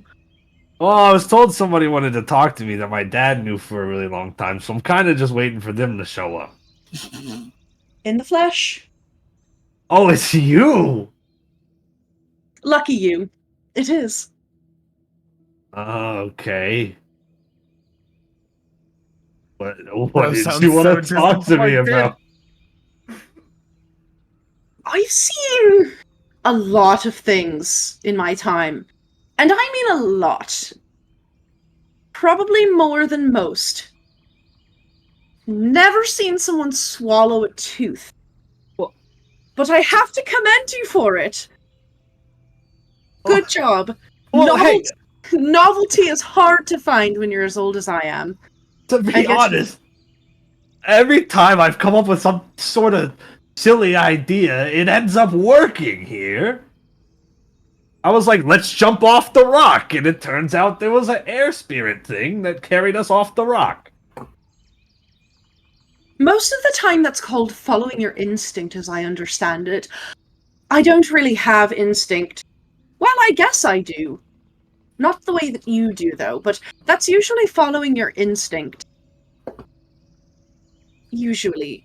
But you're not usual anymore, are you? I guess not.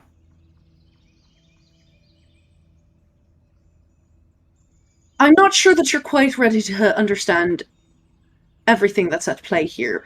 But the next time you find a weird body part, definitely try that again.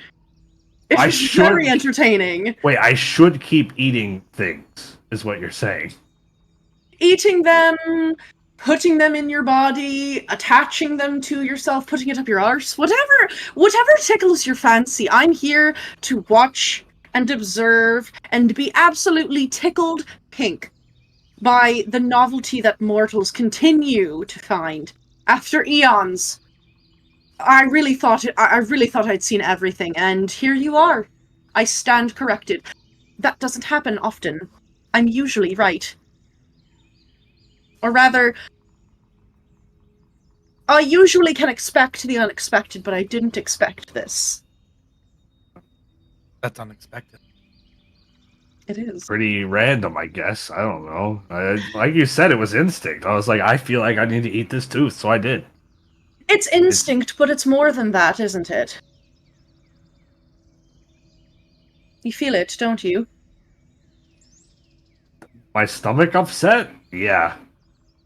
Well, probably, and I'm sure that when it comes out the other end, it's not going to be pleasant either. And frankly, I'm not interested in saving you from that, because that's going to be equally as funny to me. However, I'm talking about sort of when you sit with yourself and you think about who you are. Do you feel the potential energy? I mean, I didn't know what it was, but I definitely felt it. Yeah. Have you seen the way that a cheetah can leap from being immobile to great speeds in a very short period of time? Yeah. That which waits within the cheetah, or any beast, a gazelle, a leonin, what have you, its potential energy, and for most, tapping into it is a pipe dream. It requires a bit of arcane knowledge that those who study can unlock, and those with special bloodlines can tap into, and those who like to make special little deals can utilize. But I find that you are a special case. Are you saying that in a good way, or are you trying to, like, call me stupid? Because I get that enough, you know? Oh, I don't think you're stupid. Okay. If me saying this makes you feel stupid, that's between you and your own mind. However, I'm rather intrigued. As I said, it takes a lot to surprise me these days. And you're thoroughly intriguing. Do you know what a sponge is? Yeah, you use it to clean yourself. Right, but what does a sponge do? If you have a Holds dry... water. Exactly. Or other things. And I think you've become a bit spongy. It's very strange. You haven't any holes in you that weren't there to start with. And yet, here you are. Swallowing a dragon's tooth and able to take a little bit of that power into yourself. I mean, yeah, it just felt like I needed to eat the tooth. I don't know. Everybody was like, "Don't eat the tooth," and that just made me feel like I had to eat it more. So, Most people, your friends included, don't make a habit of eating tooths from slain foes. That's a little Aurum special, I think I'm going to call it. okay. I encourage it. In fact, I'm very curious to see what will happen next time you try it. A word of caution, though. A sponge can get full. And the only way for it to take more in is for it to be squeezed. Okay. You can put a little bit of water into a sponge and use it as it's needed, squeeze it out, add a little bit more. But if you thoroughly waterlog a sponge, it begins to drip. And everything needs to be removed from it before it can do its job again. Okay. I take it you're not understanding what I'm trying to put out here for you? I feel like you talk a lot of circles, and it's hard for me to follow. In fact, I think that talking in circles, like walking in circles, is the perfect shape to be in. There's no beginning and no end, so really, anywhere that you are on the circle is the right place to be, because you're on the path. Yeah. Look, I'll try to put this in a less me way. Although I think some of your friends might understand what I'm trying to say. I'll tell them. I have a good memory. Oh, I'm sure of that. What I'm trying to say is that you have an ability to be a sponge. I don't know if that is limited to the Feywild and those who reside within it, or beyond that, but I'm very curious to find out. Just... It's going to be up to you to find the line where you need to hold your water and where you need to squeeze. Okay. I don't mean piss. Oh. Okay. He was like, why is he talking about me needing to use the bathroom? I got it. I think I get it. So I keep eating things until my stomach feels really bad, and when my stomach feels really bad, Nope. I gotta stop eating things. Nope. You're not quite there yet. There's... I think it might be best if you try to do something after swallowing something. Oh. You've swallowed the tooth. What is it that you hope to gain from it? The tooth of a green dragon. I don't know. I mean, like when I ate the fruit, something happened, so I just was figuring something would happen. I think the fruit is what helped you along the way to becoming a sponge. Although, given who your father is, I'm starting to wonder if perhaps it's hereditary.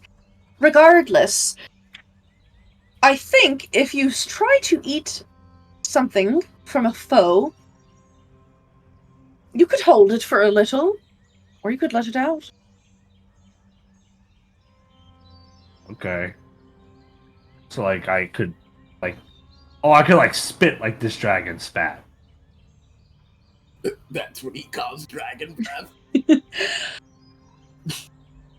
I'm not sure that would work, but you could try it. Or I could like bite like it because I have its tooth. Did I get it? Your teeth look perfectly mundane. Ah. And not draconic in the slightest. So, if I don't do anything when I eat it, then nothing happens? I don't know what will happen after you eat it, because you have to try something after you eat it. It's good that you slept on it. It gives your body time to adjust. Seems like you're still learning about all of this. But you could try really anything. Maybe you'll shoot poison out of your arse. Or maybe it'll be poison when you piss. I know you said that you couldn't, completely off topic. I know that you said you couldn't, merge my lost thing into me or whatever. Well, I can. Yeah, but you didn't want to. No. Could you, help me with my...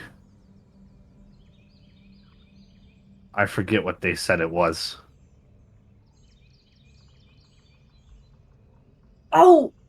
Oh, you mean the fact that you absolutely destroyed your liver?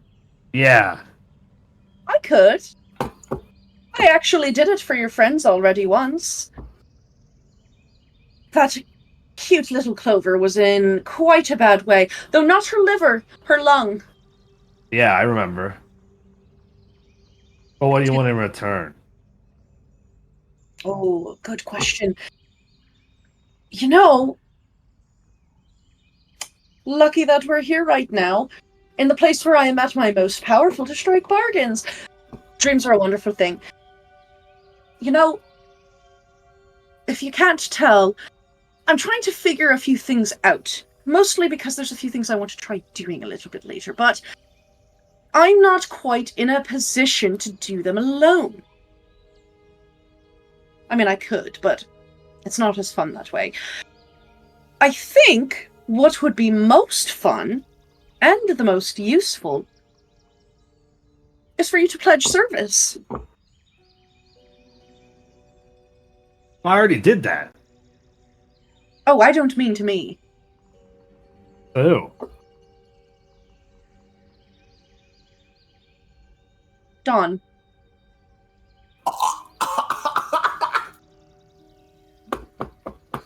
You see, Dawn is doing something very important. Dawn doesn't realize it yet. But Dawn is sort of the piece holding everything together right now, or he will be. And it's very, very important that he continues doing what he's doing. And I would find it ever so helpful if you would help him.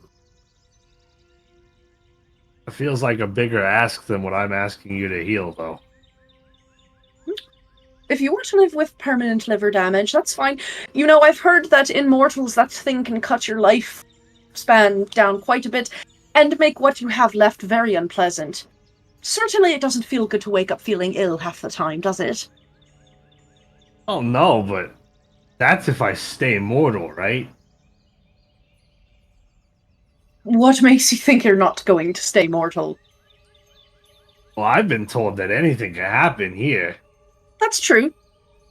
So... there are options.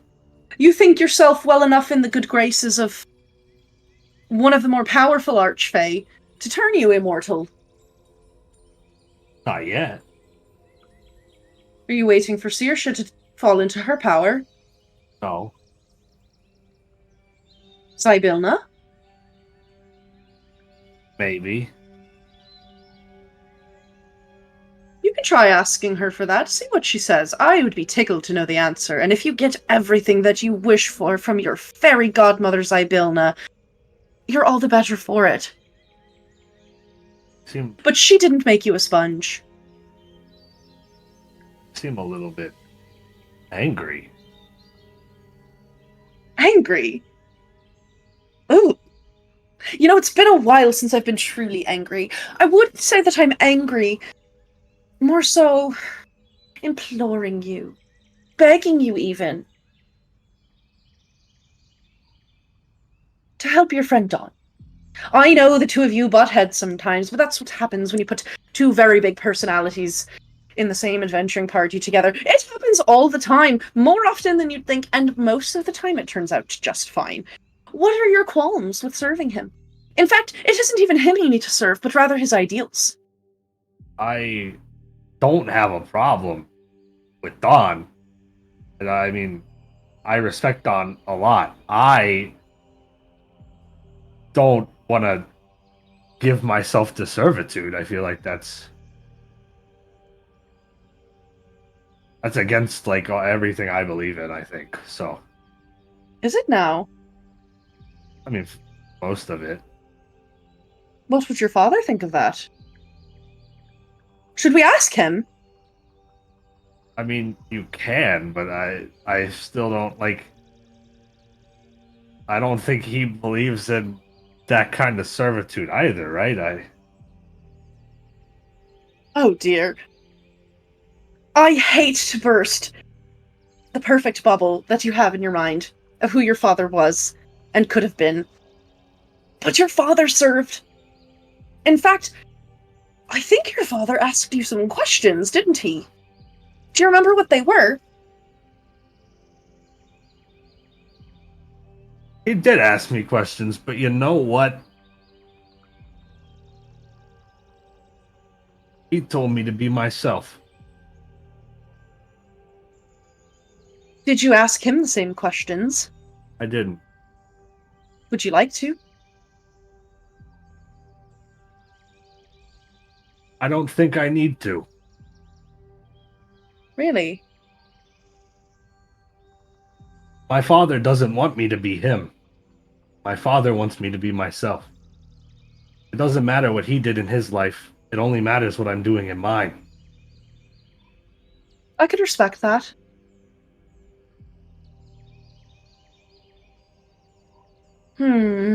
No servitude then, I suppose. I can think about it, but probably not.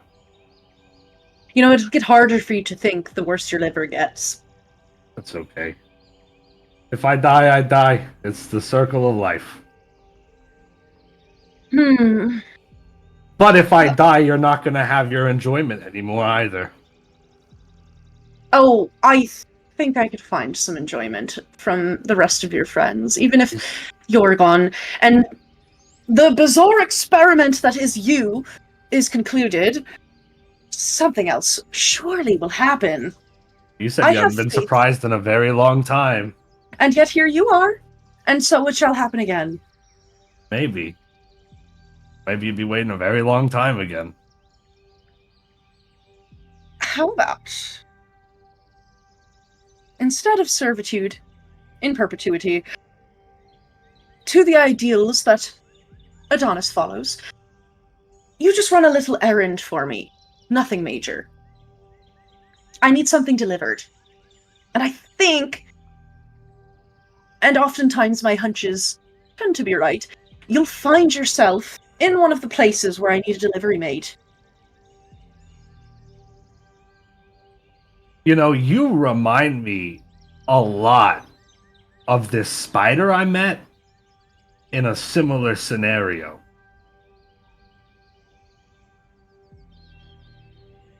Spider? I don't often get called a spider. You think me tricksy and cunning? You think me a weaver of webs? I think I had a lot more faith in you than I should have. And I think I'd like to cancel the idea of a deal. Because I don't trust you. My instincts are speaking for me. He'll step up closer to you and go to put a hand on your shoulder. You are far smarter than you give yourself credit for.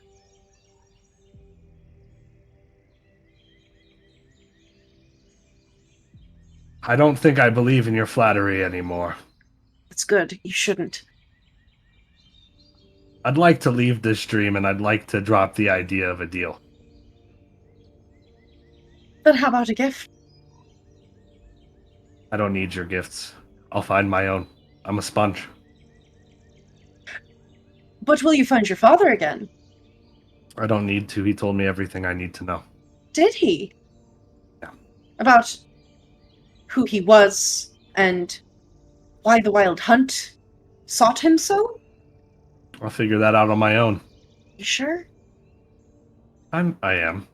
And if it kills your friends along the way? It won't. And you're sure about that?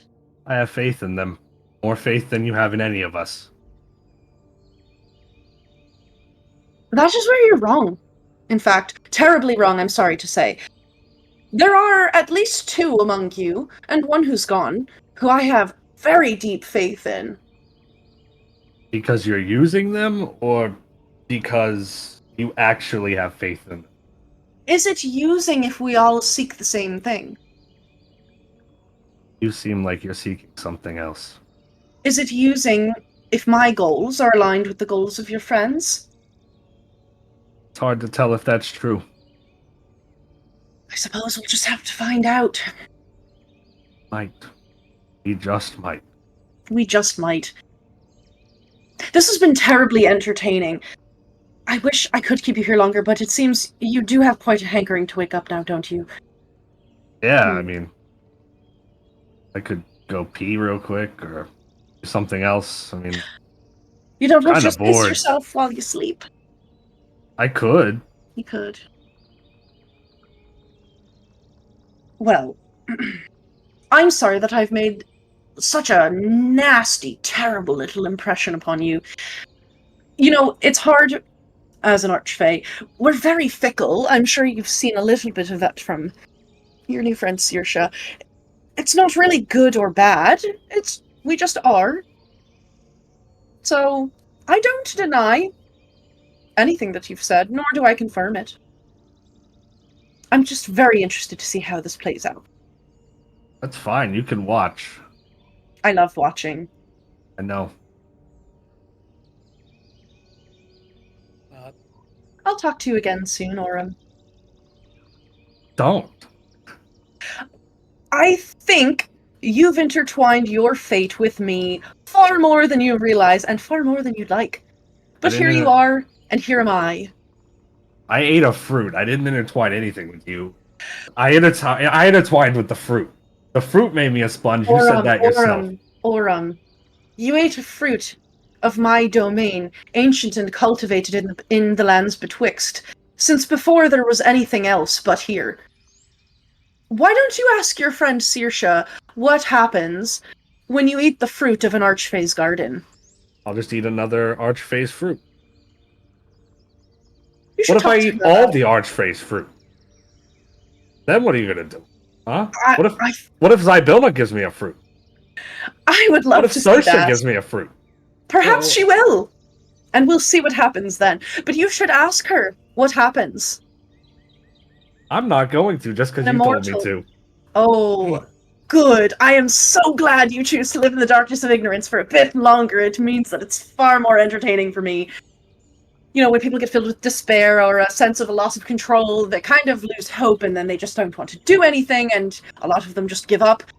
And you refuse, and it's ever so interesting. You really sound like that spider. You know, that spider was perfectly fine.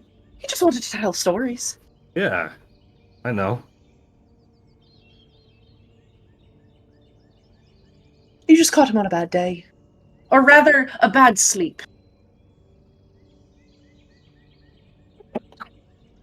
Can I wake up now? Can you just let me wake up? Have fun squeezing the sponge. And where he had his hand on his shoulder where he was touching you, pushes you, and you fall back and find yourself splashing into water once again. And slowly you are cocooned by this warm, womb-like darkness, and sleep takes you once again. All right. Dawn. Oh man. Don't worry, for all of my Phalos, we're gonna get there. We're gonna get there. Take your time. I'm loving this. This is great. I can't believe that Sam is throwing shade at me when I love him so much. Sam loves you! I mean, Pickle. throwing He's shade... not wrong, but still. Throwing shade is part of being an archfey. If you can't throw shade, you're not an archfey. Like, it just be like that sometimes. Dawn, you take watch over the party, and then eventually your turn to rest comes along. Yippee! Yippee! And you find yourself falling asleep quickly. You still have that robotic skill to decide, I am going to sleep now, and I'm going to wake up at 8 a.m. And somehow it just happens. And it hasn't gone away. It seems to be a skill that your body has just kind of learned at this point. But you fall into sleep nonetheless. And when you awaken, you find yourself at the Witchlight Carnival. Oh, my. Surrounded by lights and calliope music and cheering and fireworks, but you don't see anyone. It's empty.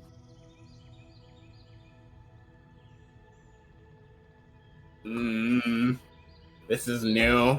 I don't really dream that often. Sometimes I normally do dream. They're ready to have mixed feelings about them. They kind of weren't the best. I guess he just starts walking along and he's mostly just rambling to himself.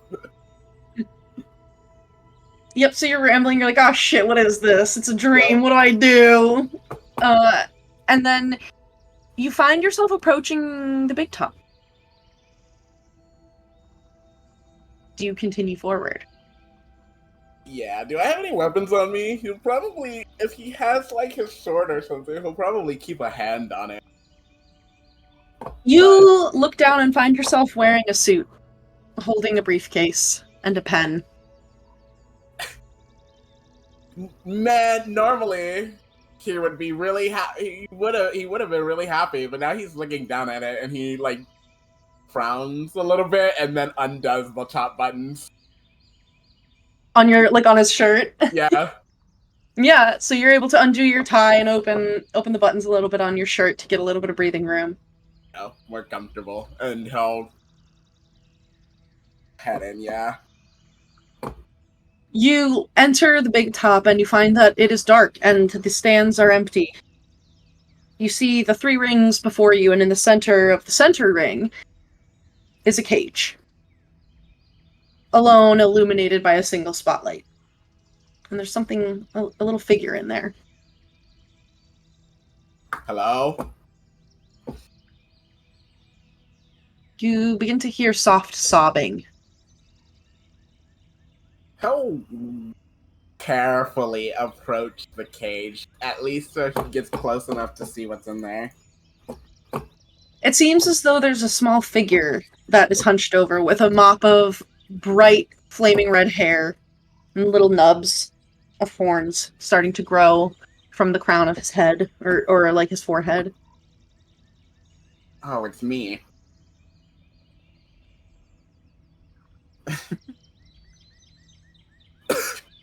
He'll squat down. What's going on? This little version of you is just crying, face obscured in its hands.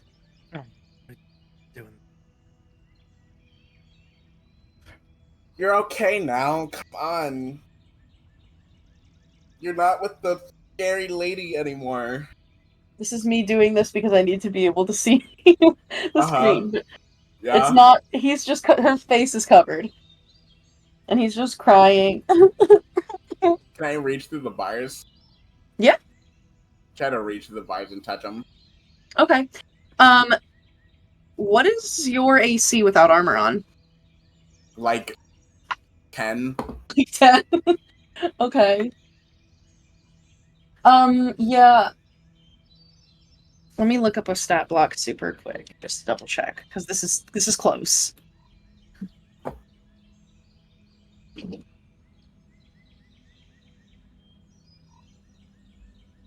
Oh, okay. It's actually nope.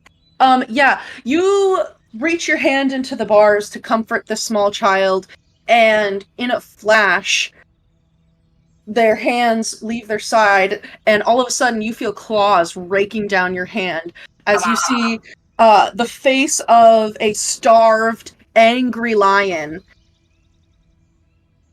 is suddenly before you as its claws like dig into your arm. And there is no longer a child in this cage, but a frightened, enraged beast. And it is grabbing your arm and it's pulling you now into the cage.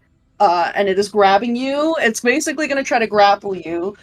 So you can make an athletics or a acrobatics check to try to get out of that. Bitch. Oh, that's not good. Okay. 16. 13. Okay, well, I got a 13, so you are able to pull away. In doing so, you are going to take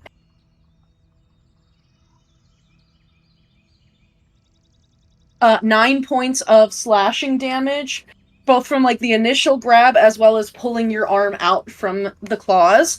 But you pull back, your arm and your suit are a little bit. Hey, that. You don't need to roleplay it like that. You don't need to scratch the chair. He's trying to be a method actor. But your arm is a little bit shredded. There's blood dripping down it. And you like look down at it and see, and then again look back into the cage and you see a small child that's just hunched over crying in the cage. What the fuck? He like holds his like arm hand where he was like scratched. And he looks very confused.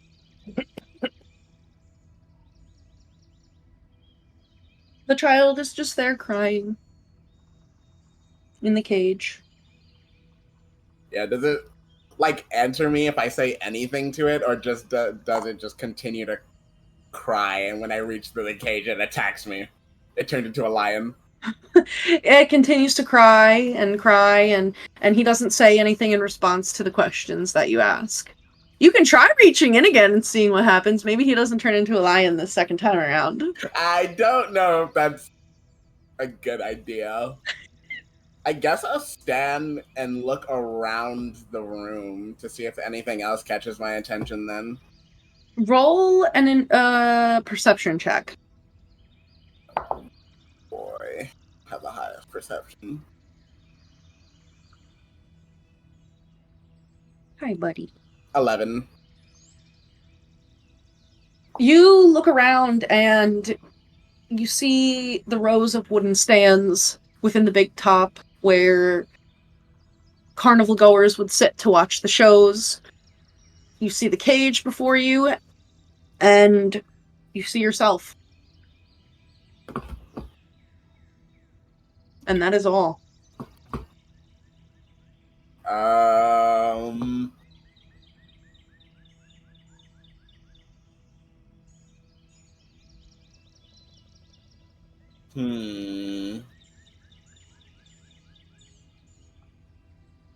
Hey, buddy.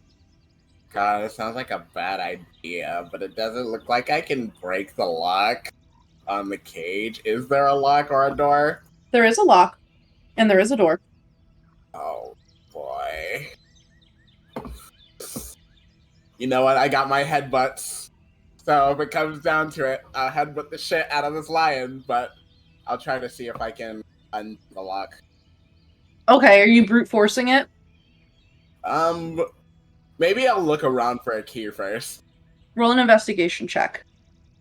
I am slightly better at these, but not by... Nope. 3, I think. Probably, yeah. No, sorry, 5. You walk the length of the big top, around the 3 rings, even going up through the stands, and you find that the space, aside from yourself and the cage within the center and the being enclosed within it, is completely barren.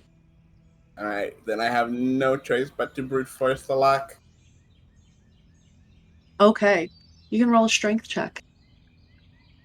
Oh boy. Strength or strength?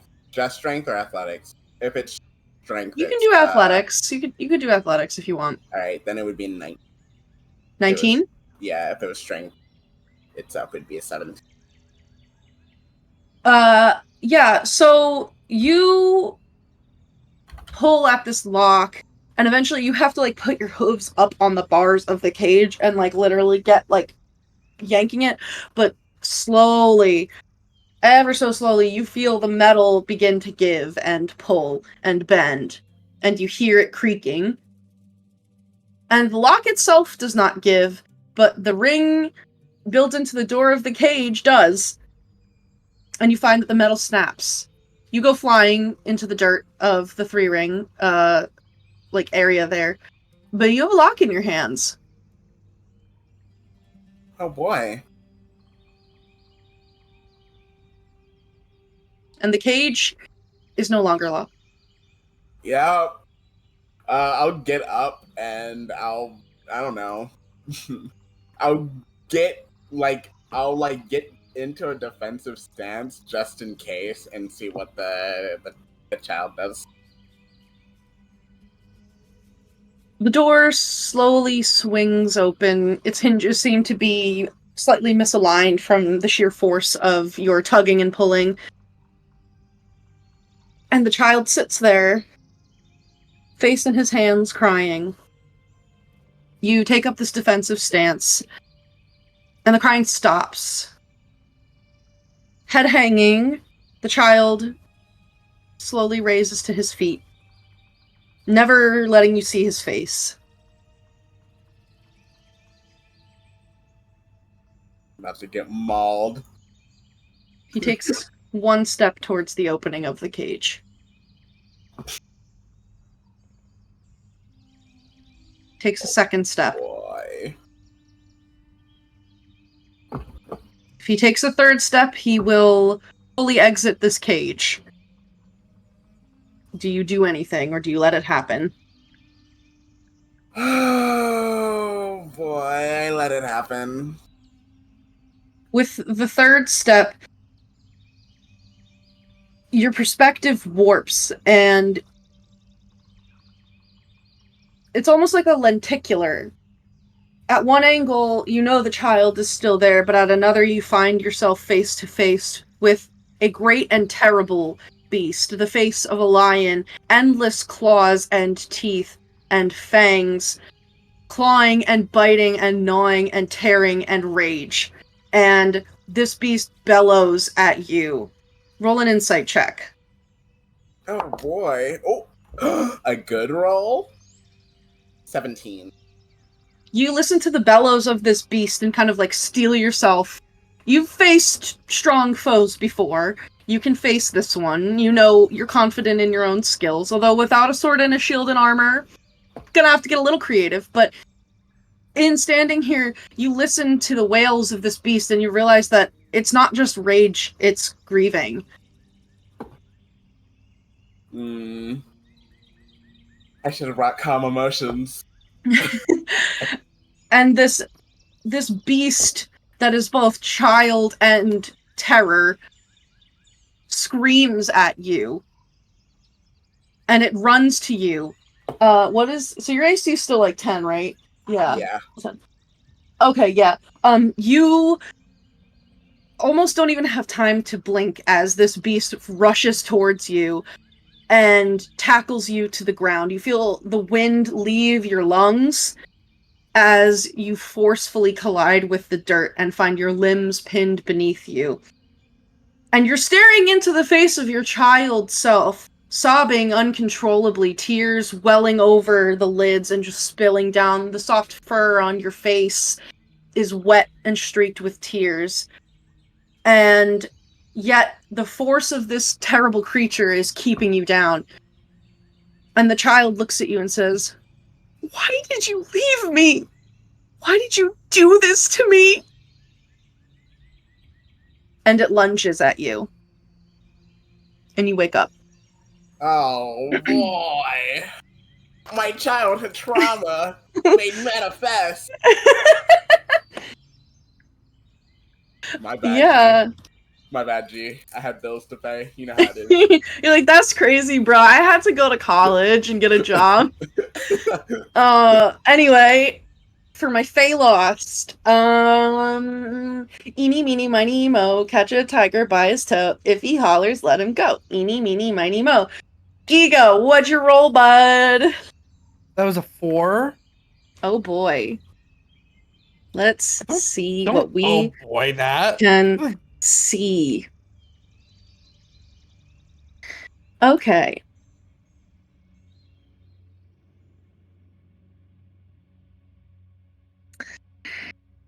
So, Ego, after tending to your spell book, perhaps taking a watch shift, and aligning yourself with the dark forces of ancient magic, you get a little shut-eye.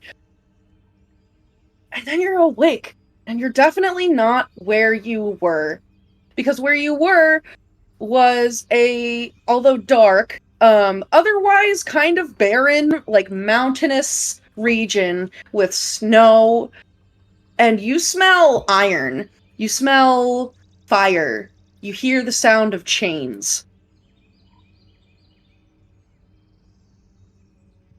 These ones are real rough, guys. I would like to temperature, do I feel cold or do I feel hot? Because I smell fire. You smell fire, and yet you are shivering. You're sweating, but you're cold.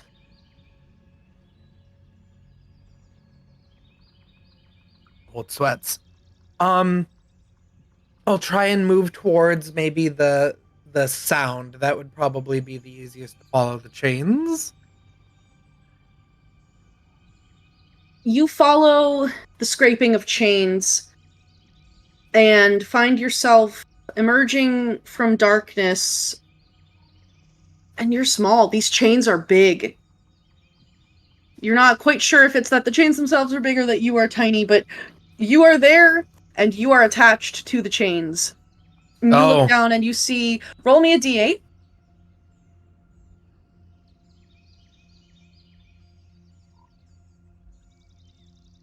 Five. You look down at yourself, and instead of seeing your own body, you see long, slender, lizard-like limbs with blue scaled skin ending in pinkish purple claws. You look behind you and you can see that you have a long blue tail with a frilly pinkish purple crest that seems to be running from down your spine.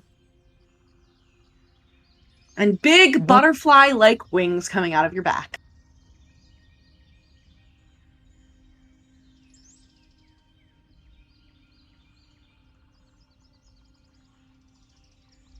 Okay.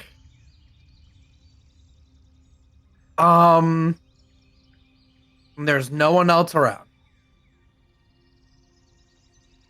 Roll a perception check. Okay. These ones are weird tonight, y'all. 16. There actually is. You look down this length of massive chain and you can see that there is another figure that is chained a little ways ahead of you. I'll go up to them. You can try to, but you feel something pulling on your neck as you begin to try to walk towards them. Oh no, okay. Is my neck also chained? It is. Where's that chain go to? The main chain, the big main chain that like runs. Okay. Far as the eye can see. I'll call out to that other figure then.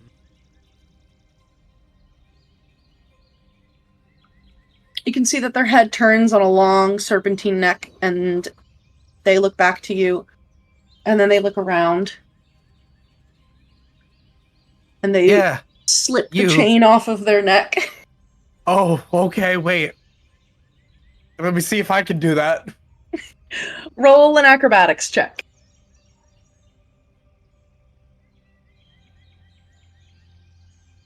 6. Big head.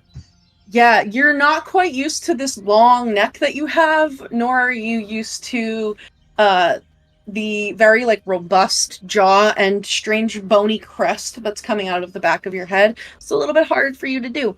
But this individual scurries over to you on all fours, and you find yourself looking into the face of a creature whose species you are familiar with. This is a fairy dragon, although not the same one that you met in a previous dream. This one appears young, with very fresh, shiny red scales. What? I shouldn't have done that. I shouldn't have done that. What? Are you No, okay? no, it's fine. Well, no, I'm.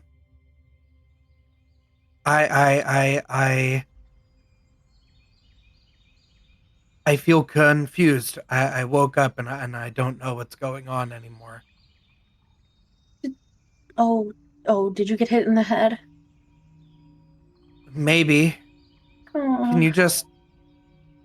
What are we doing here? What's going on? What do you... We're just here. Why are we in chains again?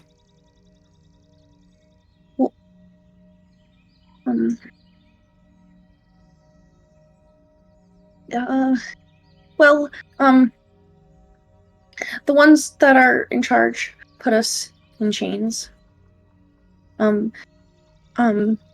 didn't... We're not supposed to talk about it. I know you... I guess maybe you don't remember, but you have to be really careful not talking about what we're about to talk about. Please don't tell anyone. Are you with them? Please don't tell anyone. No, just tell me. Well, there was the war and everything, and unfortunately we lost. And well, without the Uncourt here, there's not really much that we can do. We're just kind of, we lost. I'm sorry you chose the wrong side, but we lost. You said without the Uncourt? Shh, don't say it too loud. Don't say it too loud. What's an Uncourt? It's the court that never was.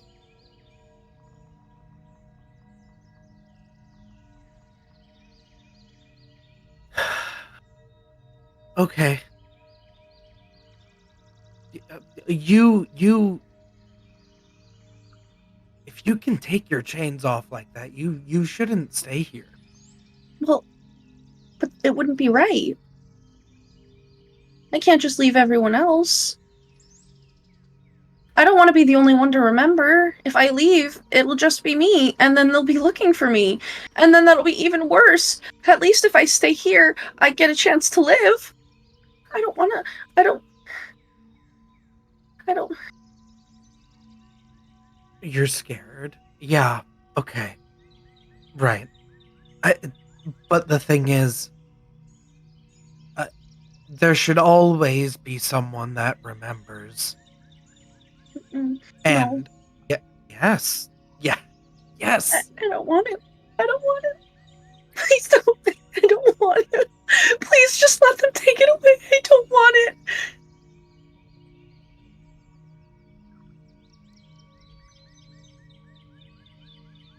Look, you're young, right? When you're young and bad things happen, you just want to shut your eyes and make it go away. I get it. All right, when I was younger, a lot of bad things happened to me, and I wanted to do that too. But the thing is, everybody goes through bad things. And what did she say? You can't have summer without winter. Something like that. You take the good with the bad. Can't. No, I don't mean like the courts. I'm just it's metaphorical, but kind of also not. Um,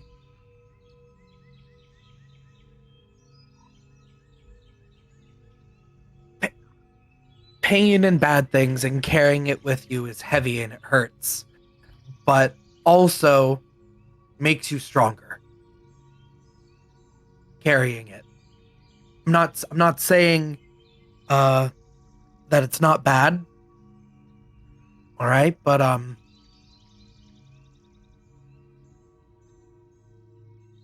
our sorrows are part of who we are. Just as much as any of the good stuff.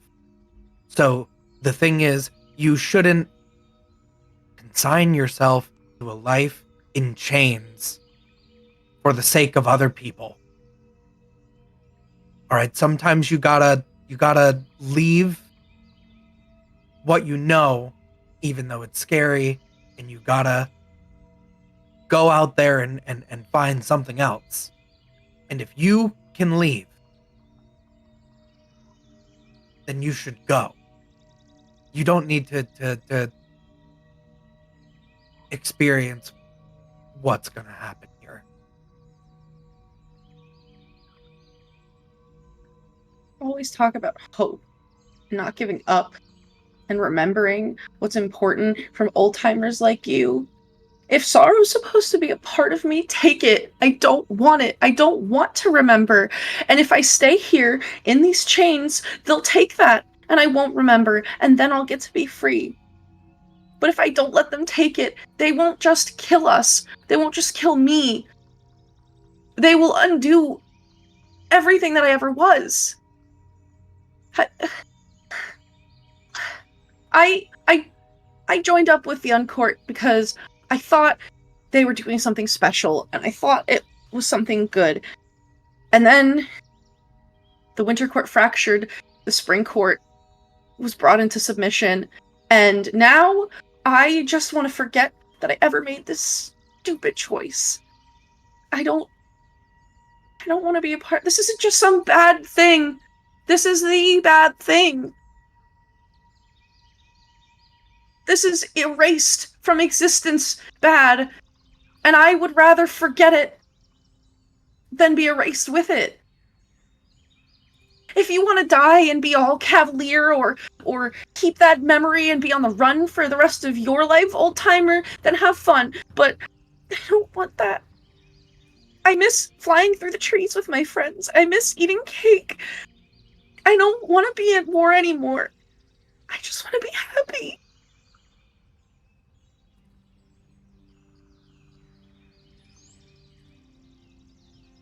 Yeah, kid, everybody wants to be happy. And this is how we do that. It's really rich of you to talk. You don't even remember anything? Lucky you. Looks like the magic already worked. Not all of us are that lucky. Sometimes the re-education takes a lot longer, okay? Easy for you to talk about remembering and taking all the parts of you that there are when you don't have to have the weight of what happened. You don't remember it. I still have my own sorrows. Like I said, old timer, this isn't just a bad thing. This is the bad thing. This isn't just a sorrow. This is the sorrow. Alright? This is everything that was ever meant to be and how things always used to be, crushed into the ground and eradicated. No seeds left for anything to regrow. No, nothing. This is it. And you might not be ready to accept that this is how things are going to be from now on, but I am. I'm going to forget, and I'm going to be happy. And the war will have never happened, and the Uncourt really will be the court that never was. And my life will be all the better for it because I'll still have it.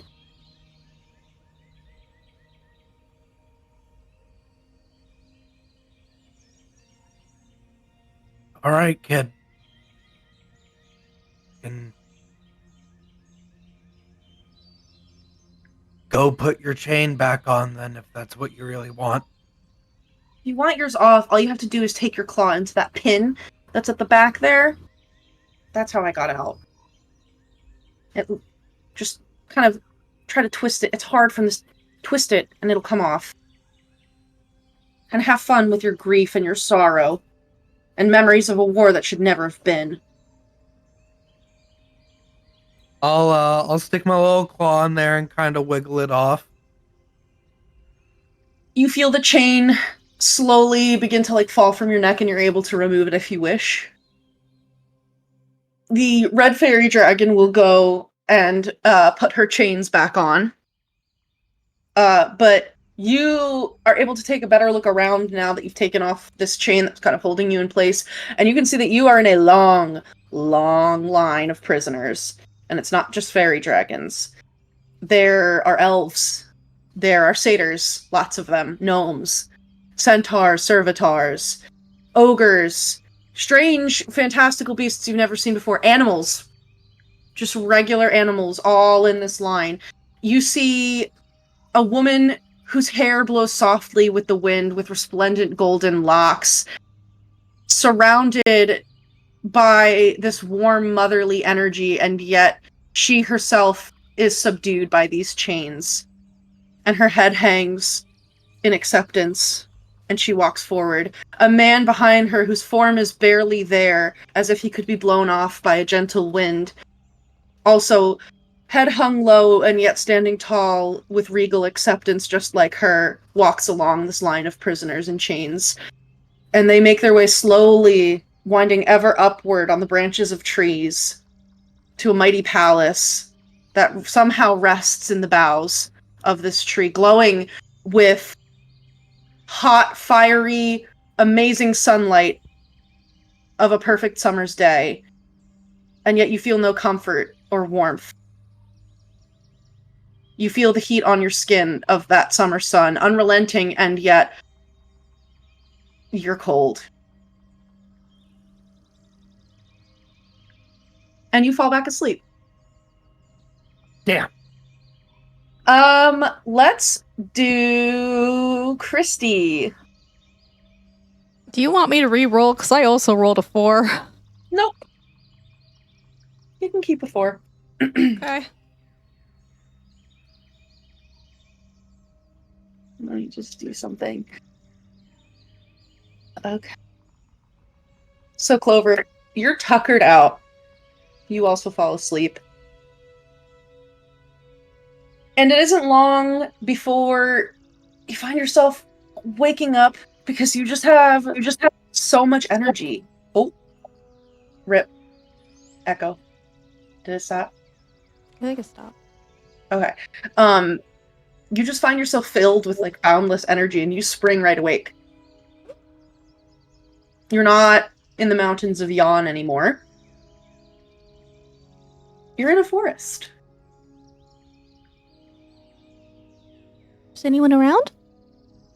Roll a perception check.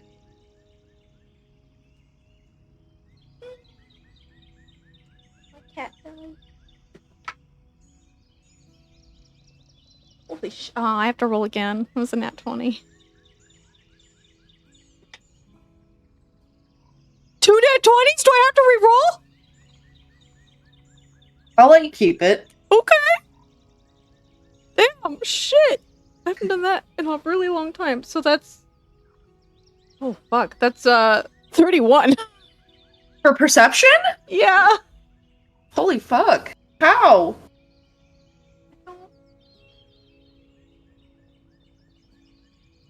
Oh.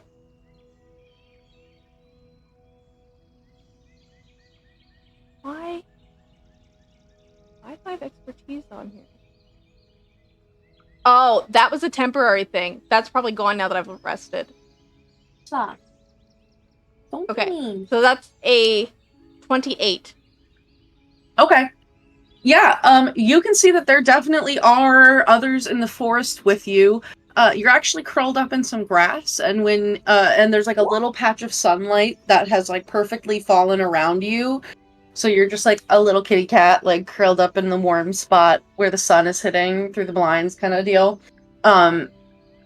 But you look up through the boughs of these big trees that are around you, and you can actually see that there's like little figures flying back and forth. And you hear like little giggles, and occasionally you see bubbles. I do have expertise. I have the skill feature. Oh, okay. So that's a 31. Sorry. I was like, Yeah. where did that come from? So then with a perception that high, not only do you see these figures, but you are able to clock that they look like dragons, but they're like not like the kinds of dragons that you guys have run into, because they're very small. Like some of them are only the size of like a leaf, and some of them look like they could fit in the palm of your hand. But you hear this like faint little giggling from them as they fly around, and occasionally you see some like bubbles or some like sparkly mist flies out from the boughs of the trees. Okay, I'll fly up and see if I can see what they're doing. Yeah. So, you fly up. And as you do, you hear like, shh, quiet! Like, they're all like, they see you coming, and then they all go quiet. Hello?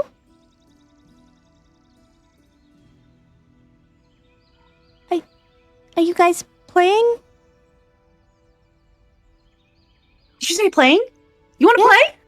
Sure. And you see this like little draconic head that is like bright pink pops out of the leaves before you, and it's this very small, like, well, actually, you know what? Because he's like kind of purpley pink, he's like this big. He's like cat big. And it pops out and says, "I like to play. Here. I need you to roll me a wisdom saving throw." Oh no. Is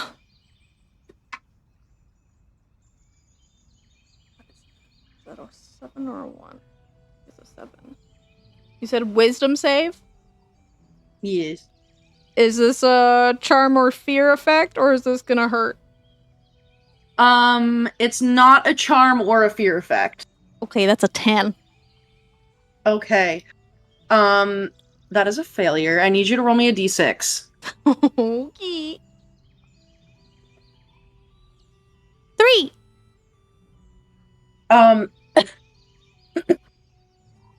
So you find yourself just completely overcome, with like the giggles and a very strong, beautiful sense of euphoria that essentially compels you to just kind of fly loop-de-loops and just like, Hell yeah. like sometimes you just gotta like feel the music, but there's no music here, and you're just like deep in it. So you take no actions and no bonus actions, and you just start moving in random directions, and you're giggling. And then as you find yourself like careening almost dangerously through the branches of trees, like you're almost like playing chicken with yourself. Oh my god. Of seeing how close can you get to this leaf before you move out of the way. How close can you fly to this tree trunk before you're able to veer out of the way of it? And you're doing this and you're giggling and you're laughing, and all of a sudden all of these little tiny dragons, that the biggest of which are the size of cats and the smallest of which are like little, like the size of a chicken's egg, just begin bursting out from the trees and from the grass and from the bushes around you, and they're all just giggling and all just start flying with you. And you guys basically, like, they just keep doing this euphoria breath on you, and it's this, like, sparkly, like, bubblegum scented breath that gets blown onto you. And you just, like, if you're not flying around willy-nilly, rest in peace, willy-nilly. Not willy-nilly. You're just kind of, like, basking in the moment. Like sometimes the breath just hits you and you're like, it is so good to be alive.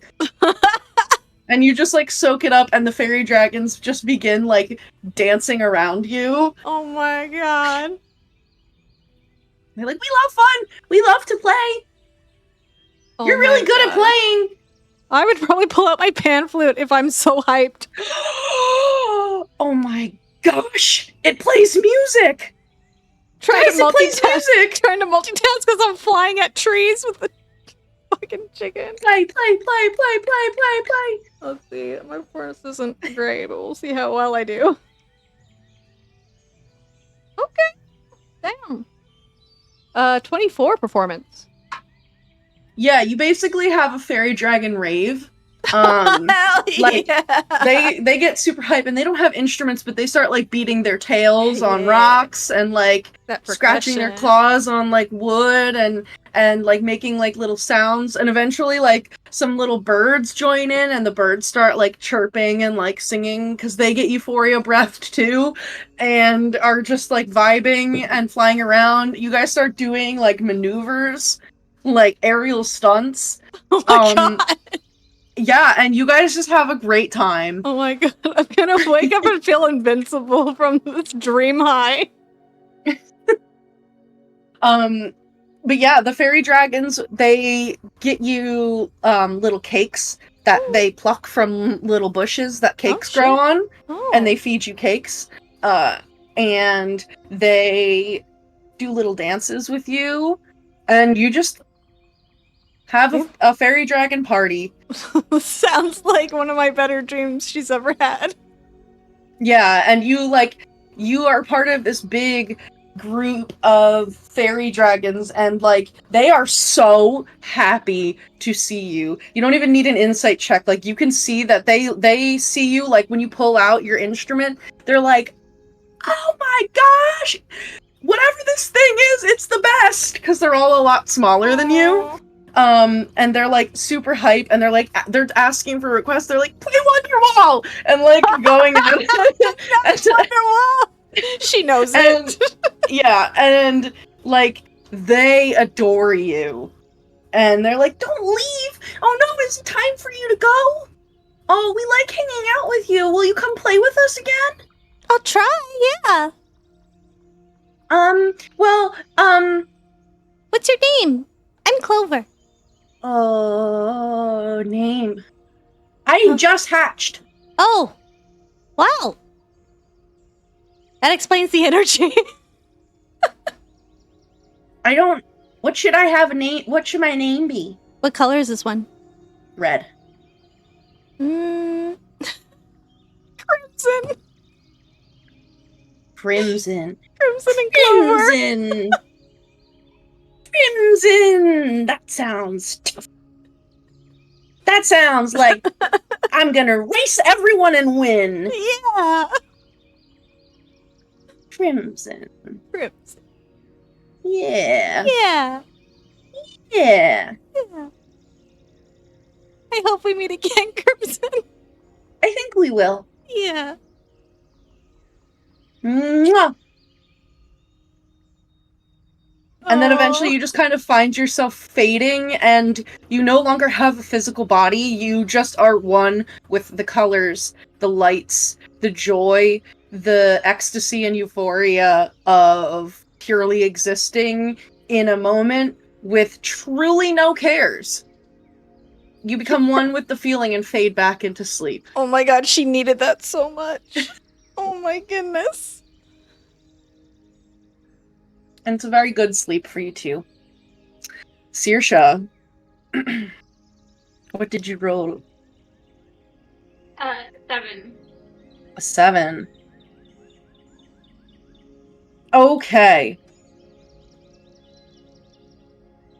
You're out of it from casting your spell and you fall right back asleep. And when you do, you wake up because you hear the whirring buzzing of like dragonfly wings or like insect wings. And you hear a little bit of like water. Okay. I'll open my eye. You find that you have fallen asleep at the bank of a perfect little pond. And it's surrounded by lush grass, and you see a variety of little flowers, snowdrops and tulips, and Snowdrops. you see snowdrops. Yeah, you see tulips, you see hyacinths, crocuses, and a lot of other little flowers that you know are characteristic of the spring court. But early. Yeah, this is very early spring, and almost winter. yeah, and as you look around, you kind of understand why, because the sound of the dragonfly wings that you heard is actually, like a brigade of sprites. And they appear to be doing aerial military drills here in this little, like, copse, this little clearing. And typically the sprites, as you would know, tend to be, so they can have fun, but they're typically, like, very serious because they represent, like, the vanguard of the spring court. And as the vanguard, they are the first of spring, so they really represent a little bit of that chill that still clings to the air. You know, like, some of their armor, it's, like, woven with, like, fresh greenery and, like, little buds, but there are still, like, little bits of, like, melting ice motifs that kind of, like, make up their armor. And they have, like, kind of greenish blue wings behind them, but they have, like, their little bows that they've made out of, like, willow trees and, like, little arrows that they've made from porcupine quills, and they are doing, like, little military drills there, and you find that you're just kind of, like, laying in the grass, you were asleep, and you wake up, and you can see that they're, like, you know, maybe, like, 30 feet off over the water, like, doing some drills. Attention! I think Saoirse just will, like, sit up and, like, watch. Yeah, and the sprites of the spring court take their job very, very seriously. And the reason that they do these military drills over the water is so that, like, their sergeant can, like, see from all angles, like, with the reflection of the water, if any of them are messing up. And if they do mess up, like, the sergeant is like, your mother was a goose and your father's stinky. Try again. Like, and is just, like, yelling at them. And like getting them in line and basically just having them perform military drills. And then eventually they call for a break.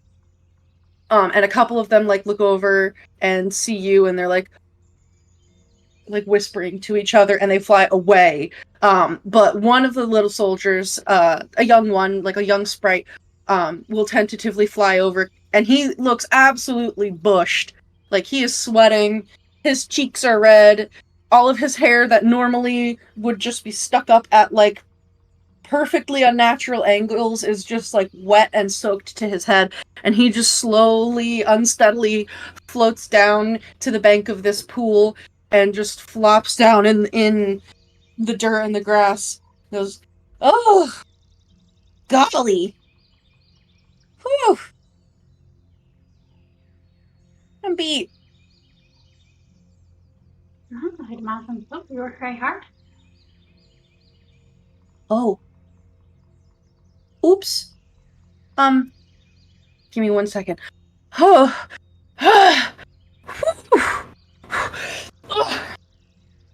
Princess? Soldier? Private Scallywag? At your service? Howdy. Oh, thank you. Oh. What's a magic bean? Yeah. Yeah. I'll just, like, make a little handful, craft a little handful of magic beans. My little good berries. And it's like a watermelon size for him, because he's particularly tiny for a sprite. But he takes it and he looks at it and says, oh, manners. Thank you, my lady, Princess of Spring, for such a generous gift. I will remember this moment that you gave me this magic bean, for forever, and I am stronger for it. Thank you. Please, don't hurt me. Thank you. Then he starts fighting it. Oh, people said that you're people said that you're cursed. Oh yeah, I'm not cursed to be mean, though. But it doesn't make you, like, turn into, like, a monster?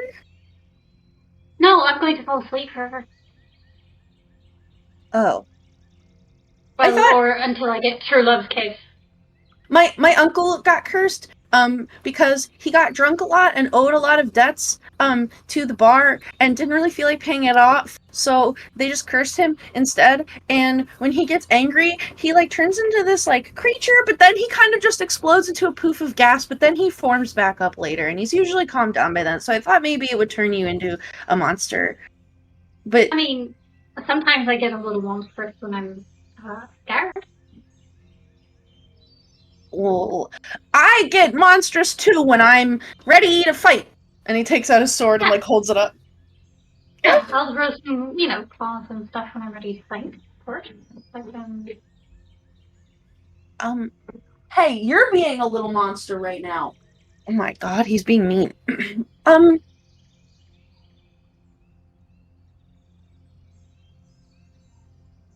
ooh. Princess, I have a question. oh, alright, go ahead.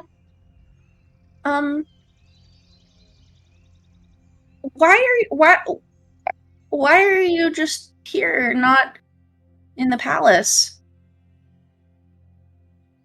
I'm not really here. Oh. That's probably good. Why is that? Well, I mean, the queen's sister is visiting, so, and she's kind of,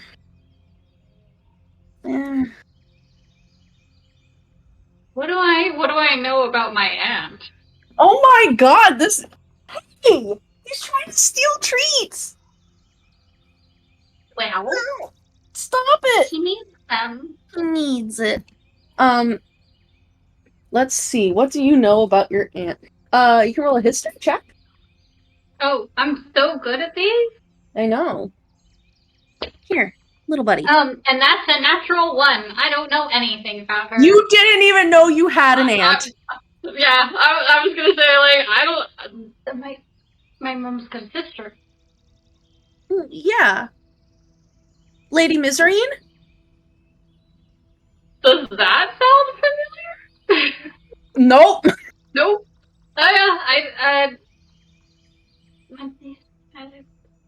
The Mistress of Brambles?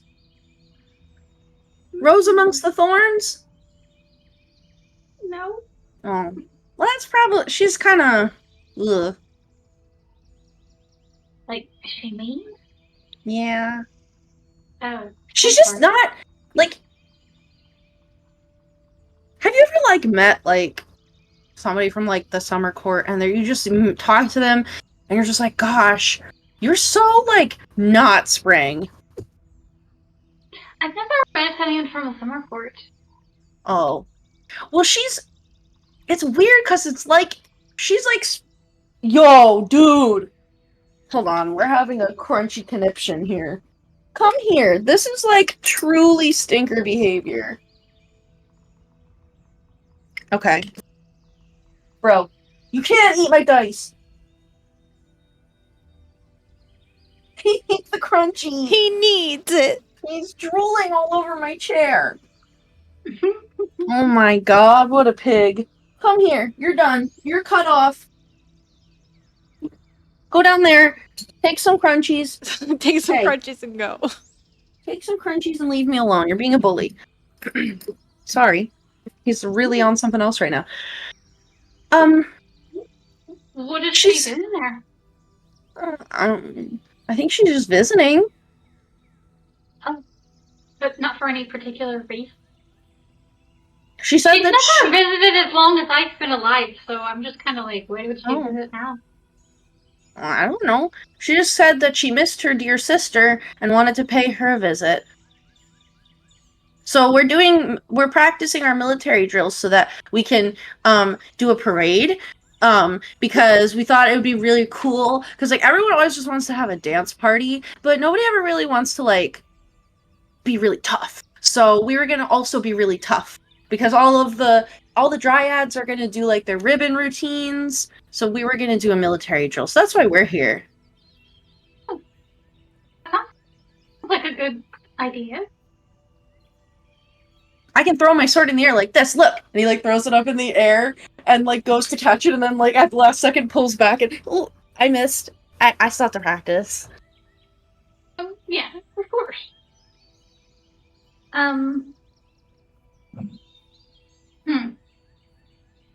Well, I suppose.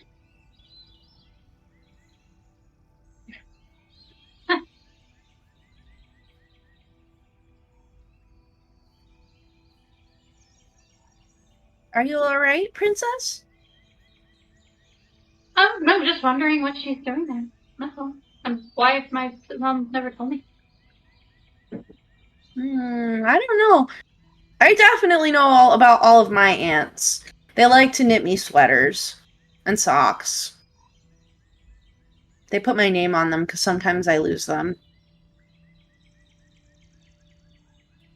Oh, well, that's, normal. It's kind of weird not to know who your aunt is. I mean, it's a little weird, but also not really. It's kind of weird. I think it's kind of weird. I mean, unless it's important, which it doesn't seem like it is. But she's your family. I think family means something a bit different to me than it does to you. Family's family. I mean, yes, but my family's also, royalty, so there's only so much family we can be.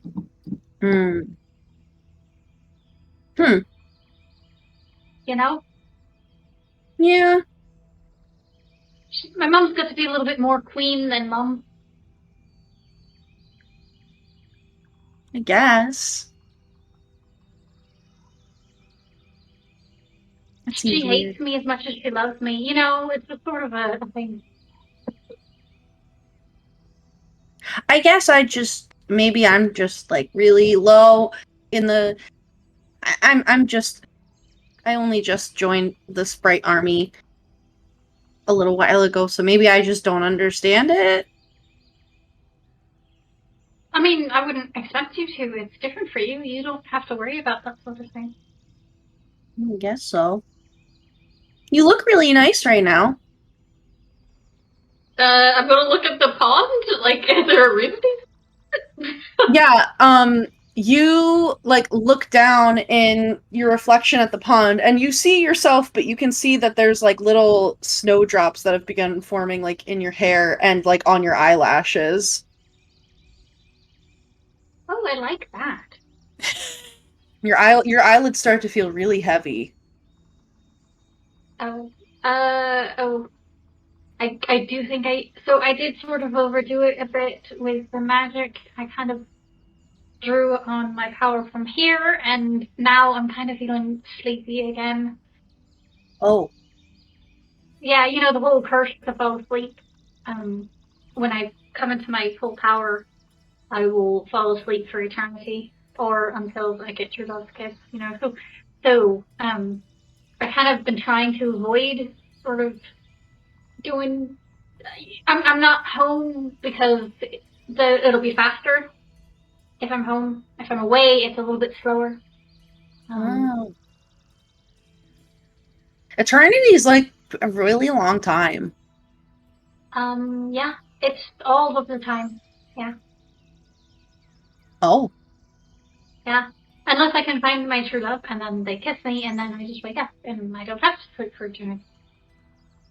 I have a girlfriend. I hope that you can get a girlfriend too. Or a boyfriend. Yeah, that'll be lovely. My girlfriend's a dryad. She's really pretty.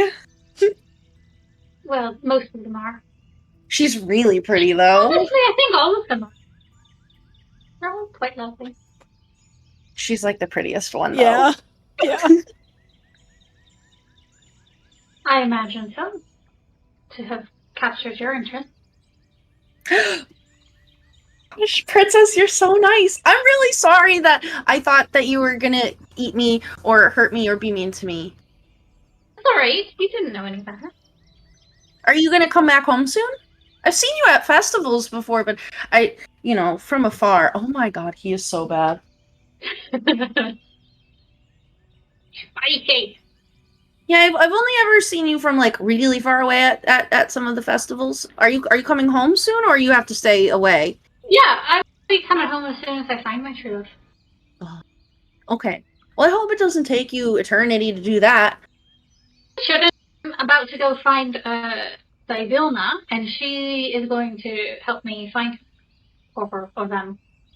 I don't know who that is, but good luck. Thank you.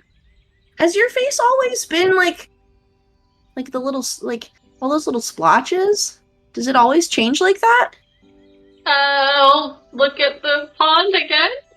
Yeah, and you look at your reflection, and normally your default like spring complexion is this very like Yeah, it's like healthy, green. vibrant green, and you can see that there's like it's almost like vitiligo splotches where around your eyes, and you can see the color fading from them. These like white patches are like forming, and all of the color from your hair and your skin in those spots, because it's forming all over your face, is just going away and just being replaced with like white.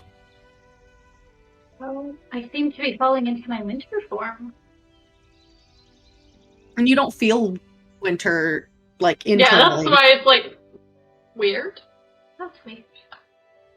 And you just begin to see more Although I guess- snowdrops forming in your hair. And your hair is I am turning sort of pure white. And your clothes are closer turning to- white. I guess here maybe I'm a little closer to winter. It's sort of leaking into me. Oh. I've never been to winter. I haven't either, but this is the closest. I mean, the closest spring gets to winter, right? From here. Yeah. Do you know where winter is? In winter? Yeah. I don't know how to get there. I've been to summer before, because, I mean, like, we kind of are... I can't go there. Well, I mean, like, we kind of are, like... Since we're, you know... Especially, right. like... That's the other side of it, yeah. Yeah, so I've been to summer a few times, because spring has a relationship with summer, but I've never been to winter. I don't really know anybody that's gone to winter. I wonder Maybe. if I could find my way there. Why do I even want to go there? I don't think I do. I don't think you do either. I mean, talking about it, you're turning totally white. Well, I mean, that's pretty normal when I go into my winter form, but...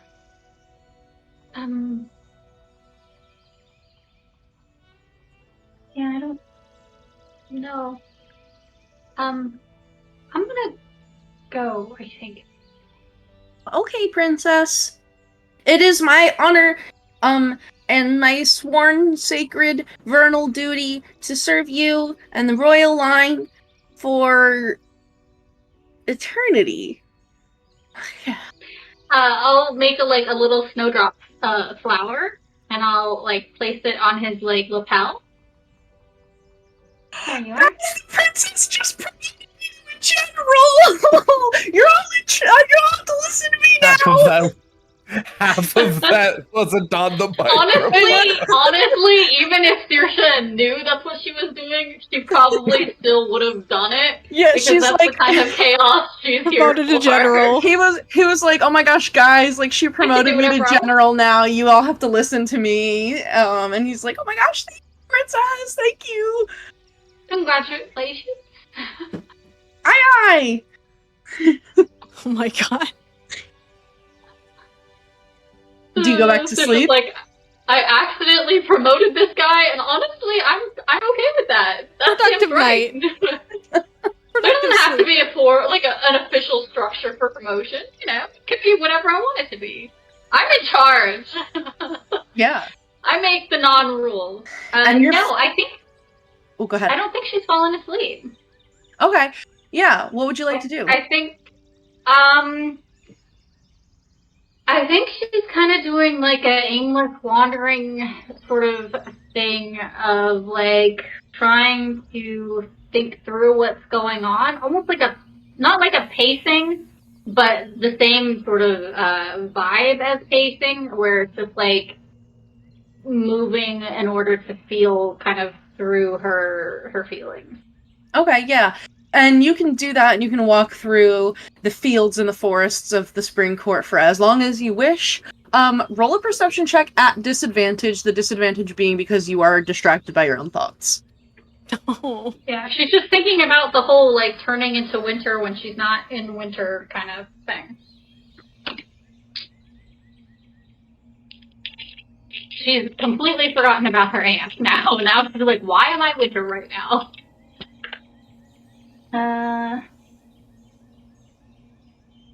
action.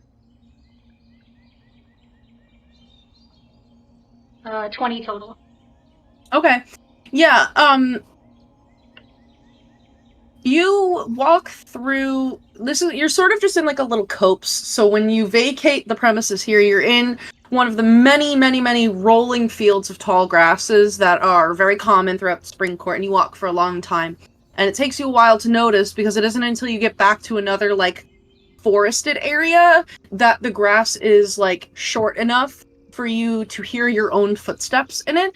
And the reason that you even notice your own footsteps, which should be silent as you walk amongst the grasses of your court, is because you hear them crunching. Like leaves? Yes. Am I in Aurum? What is You going on? You look down and you can see that your entire body now, hair, top to bottom, everything is completely white. And as you look at the grass around you, you can see that the grasses begin to turn white and then they very quickly wither and turn brown and become dry husks as you're stepping on them. Like this process is happening very quickly and they're crunching beneath your feet. So Saoirse is nothing if not a creature of whimsy, so I think she's gonna try probably the most random and nonsensical thing that I can think of that she would do, which is she's gonna try and like brush the grass and see if she can like create frost on the grass. Yeah, so you try to go do that, and now that you're getting a closer look at the grass, you realize that this white color that it's turning is not frost. It is all color being leached out of living grass, and then basically all like moisture and life whoosh, just being sucked from it. And as you brush your hand over the grass, you see it very quickly turn white, and then almost immediately after, just a trail of brown, dry, almost like burnt grass. Oh.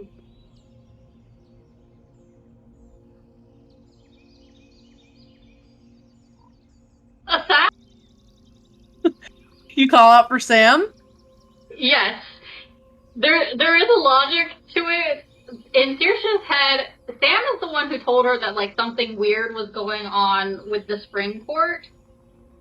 And specifically, and the dryads were telling her that it was like related to her. But she's like, he's the only person I can think of that's not like personally involved in what's going on in the spring court. So if I'm calling like my mom, she's gonna be like, "What are you doing here?" Like people are gonna get like weird about it. But if it's just Sam, it's like. Sam is the friend that you call when you're in the drunk tank at the jail and you need somebody to bail you out without anybody else knowing. You're like, my pants gone. My dignity out the fucking door. Please help me. Yeah, he's like a neutral third party who's not going to tell anybody unless it's more entertaining for him to tell someone. But at the same time, it's like not going to have consequences probably. And he might have some insight on what's going on. So roll a persuasion check. Oh no.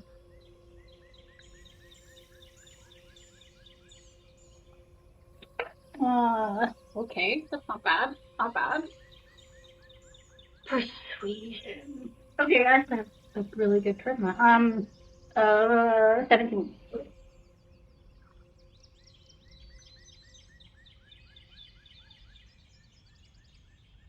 Sorry, 1 second. Can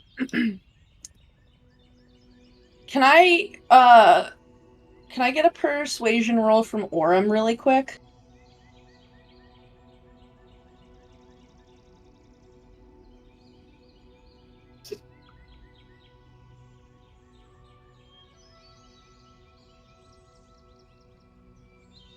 Um, 19 plus 7 for 26. Okay, Saoirse, you call out for Sam, and you're like really hopeful. You're like, I need to talk to somebody that's not from here, and somebody who just only.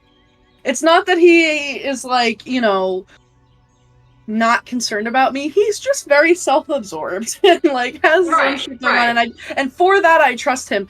And you call out and you start getting like hello, no response. Well, that's rude. Okay. All right.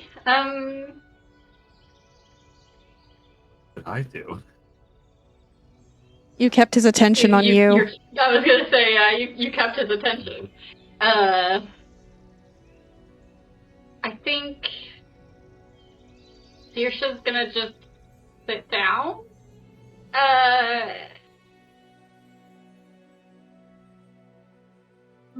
She's gonna sit down in the grass. And she's gonna try. I don't know. I think I know at least an idea of what is going on here, but I have to. She's really dumb, so I'm gonna see if she can figure out what I think might be going on. No, absolutely not. She has no clue. That was a natural one. I think she just kind of does like the Disney princess, like, all right, it's gonna come to me. Whatever the problem is, whatever the solution is, I'm just gonna wait for it. Yeah, and you sit and wait for a while, and you watch as all around you, starting with where you are seated, but then slowly radiating out from you, the grass turns white and becomes dry, dead brown husks that rattle and rustle against each other in a way that is so different from the lush and soft, lively grasses of the spring court. The sound of it is almost jarring. Even though it's still very quiet, it's alien in this space.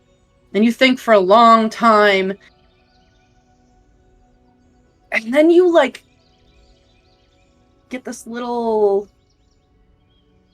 like, tickling feeling in the back of your neck, like you're like, something's watching me, or something is here, kind of feeling. You're like, something has changed. I will look around. Yeah, you look around and you can see that this like forested area that you're in, there's something shining, like off maybe I'm like immediately going over to the shiny thing. Like, there's no hesitation. Ooh, shiny. Yeah, That's what I've been waiting for. You run over to the little like white shining sparkle that you see amidst the trees, and you kind of like are passing between the trunks, and as your hand touches the wood, all of the moisture is sucked out of the tree, and the bark begins to turn white. And it becomes sharp and hard and brittle. And you pass through and find yourself here in this forest with the strange shining object raised perhaps 3 to 4 feet above the ground, a perfect ornate rectangle of pure white stone upon which lays a sort of cushion or like a blanket with a clear glass case over the top. It looks like it's maybe like 9 feet long from end to end. And there's a weight in the air, a heavy magnetism that you feel deep in your chest. I run away. I'm noping out hard. Nope. You run and the trees around you all begin to turn white and then brittle brown. The grass is crunching and screeching beneath your feet, and it's sharp and it's dry and it cuts the soles of your feet. The branches definitely in winter now. You think that you would be turning into winter, and yet your body is pure white. Your hair, not a splotch of color on you. Emotionally winter. Yeah, internally you're winter, but your body stays this perfectly white color. And as you're running, you see your own fingertips begin to wither and turn brown and crack and flake away like dozens of broken leaves cast about in the wind. And you are undone in a gentle breeze of spring. And you wake up. Screaming. screaming. And that is where we will leave it. Oh my god. For the evening. I slept great, you guys. My turn to Clover, sleep great. Clover's like, "Good morning, world!" And everyone else is screaming and Yeah, crying. like, good morning! Shut up! Fuck you. Every time. Every time. Oh no. But yeah. It's been a minute since we've done like a little dream. It has been a sequence. minute. You know, I love me a good Phalos dream sequence. So yeah, thank you all for your patience. I know that took a little bit of a while, and I know some of us have to go to bed, so I'm gonna wrap us up quick. Thank you to Little Dragon Corp and Cardboard Castle Games for sponsoring us. Check out Sirenscape, join our Discord, subscribe to our YouTube, follow us on Twitter. Thank you, Suncraft Bot and Sunscapes Bots, for the sound in the call. Am I missing anything? Happy birthday, kitties. That's it. Happy birthday to Kristy's cat's children. Happy birthday to Kristy's grandcats. Yeah. The next time you find yourself in a strange dreamland where you're battling like inner demons and your wounded child self and a weird horny fae guy, don't forget to add your proficiency bonus. Hey. And we'll see you next time. Love you, bye. Bye bye. Love you, bye.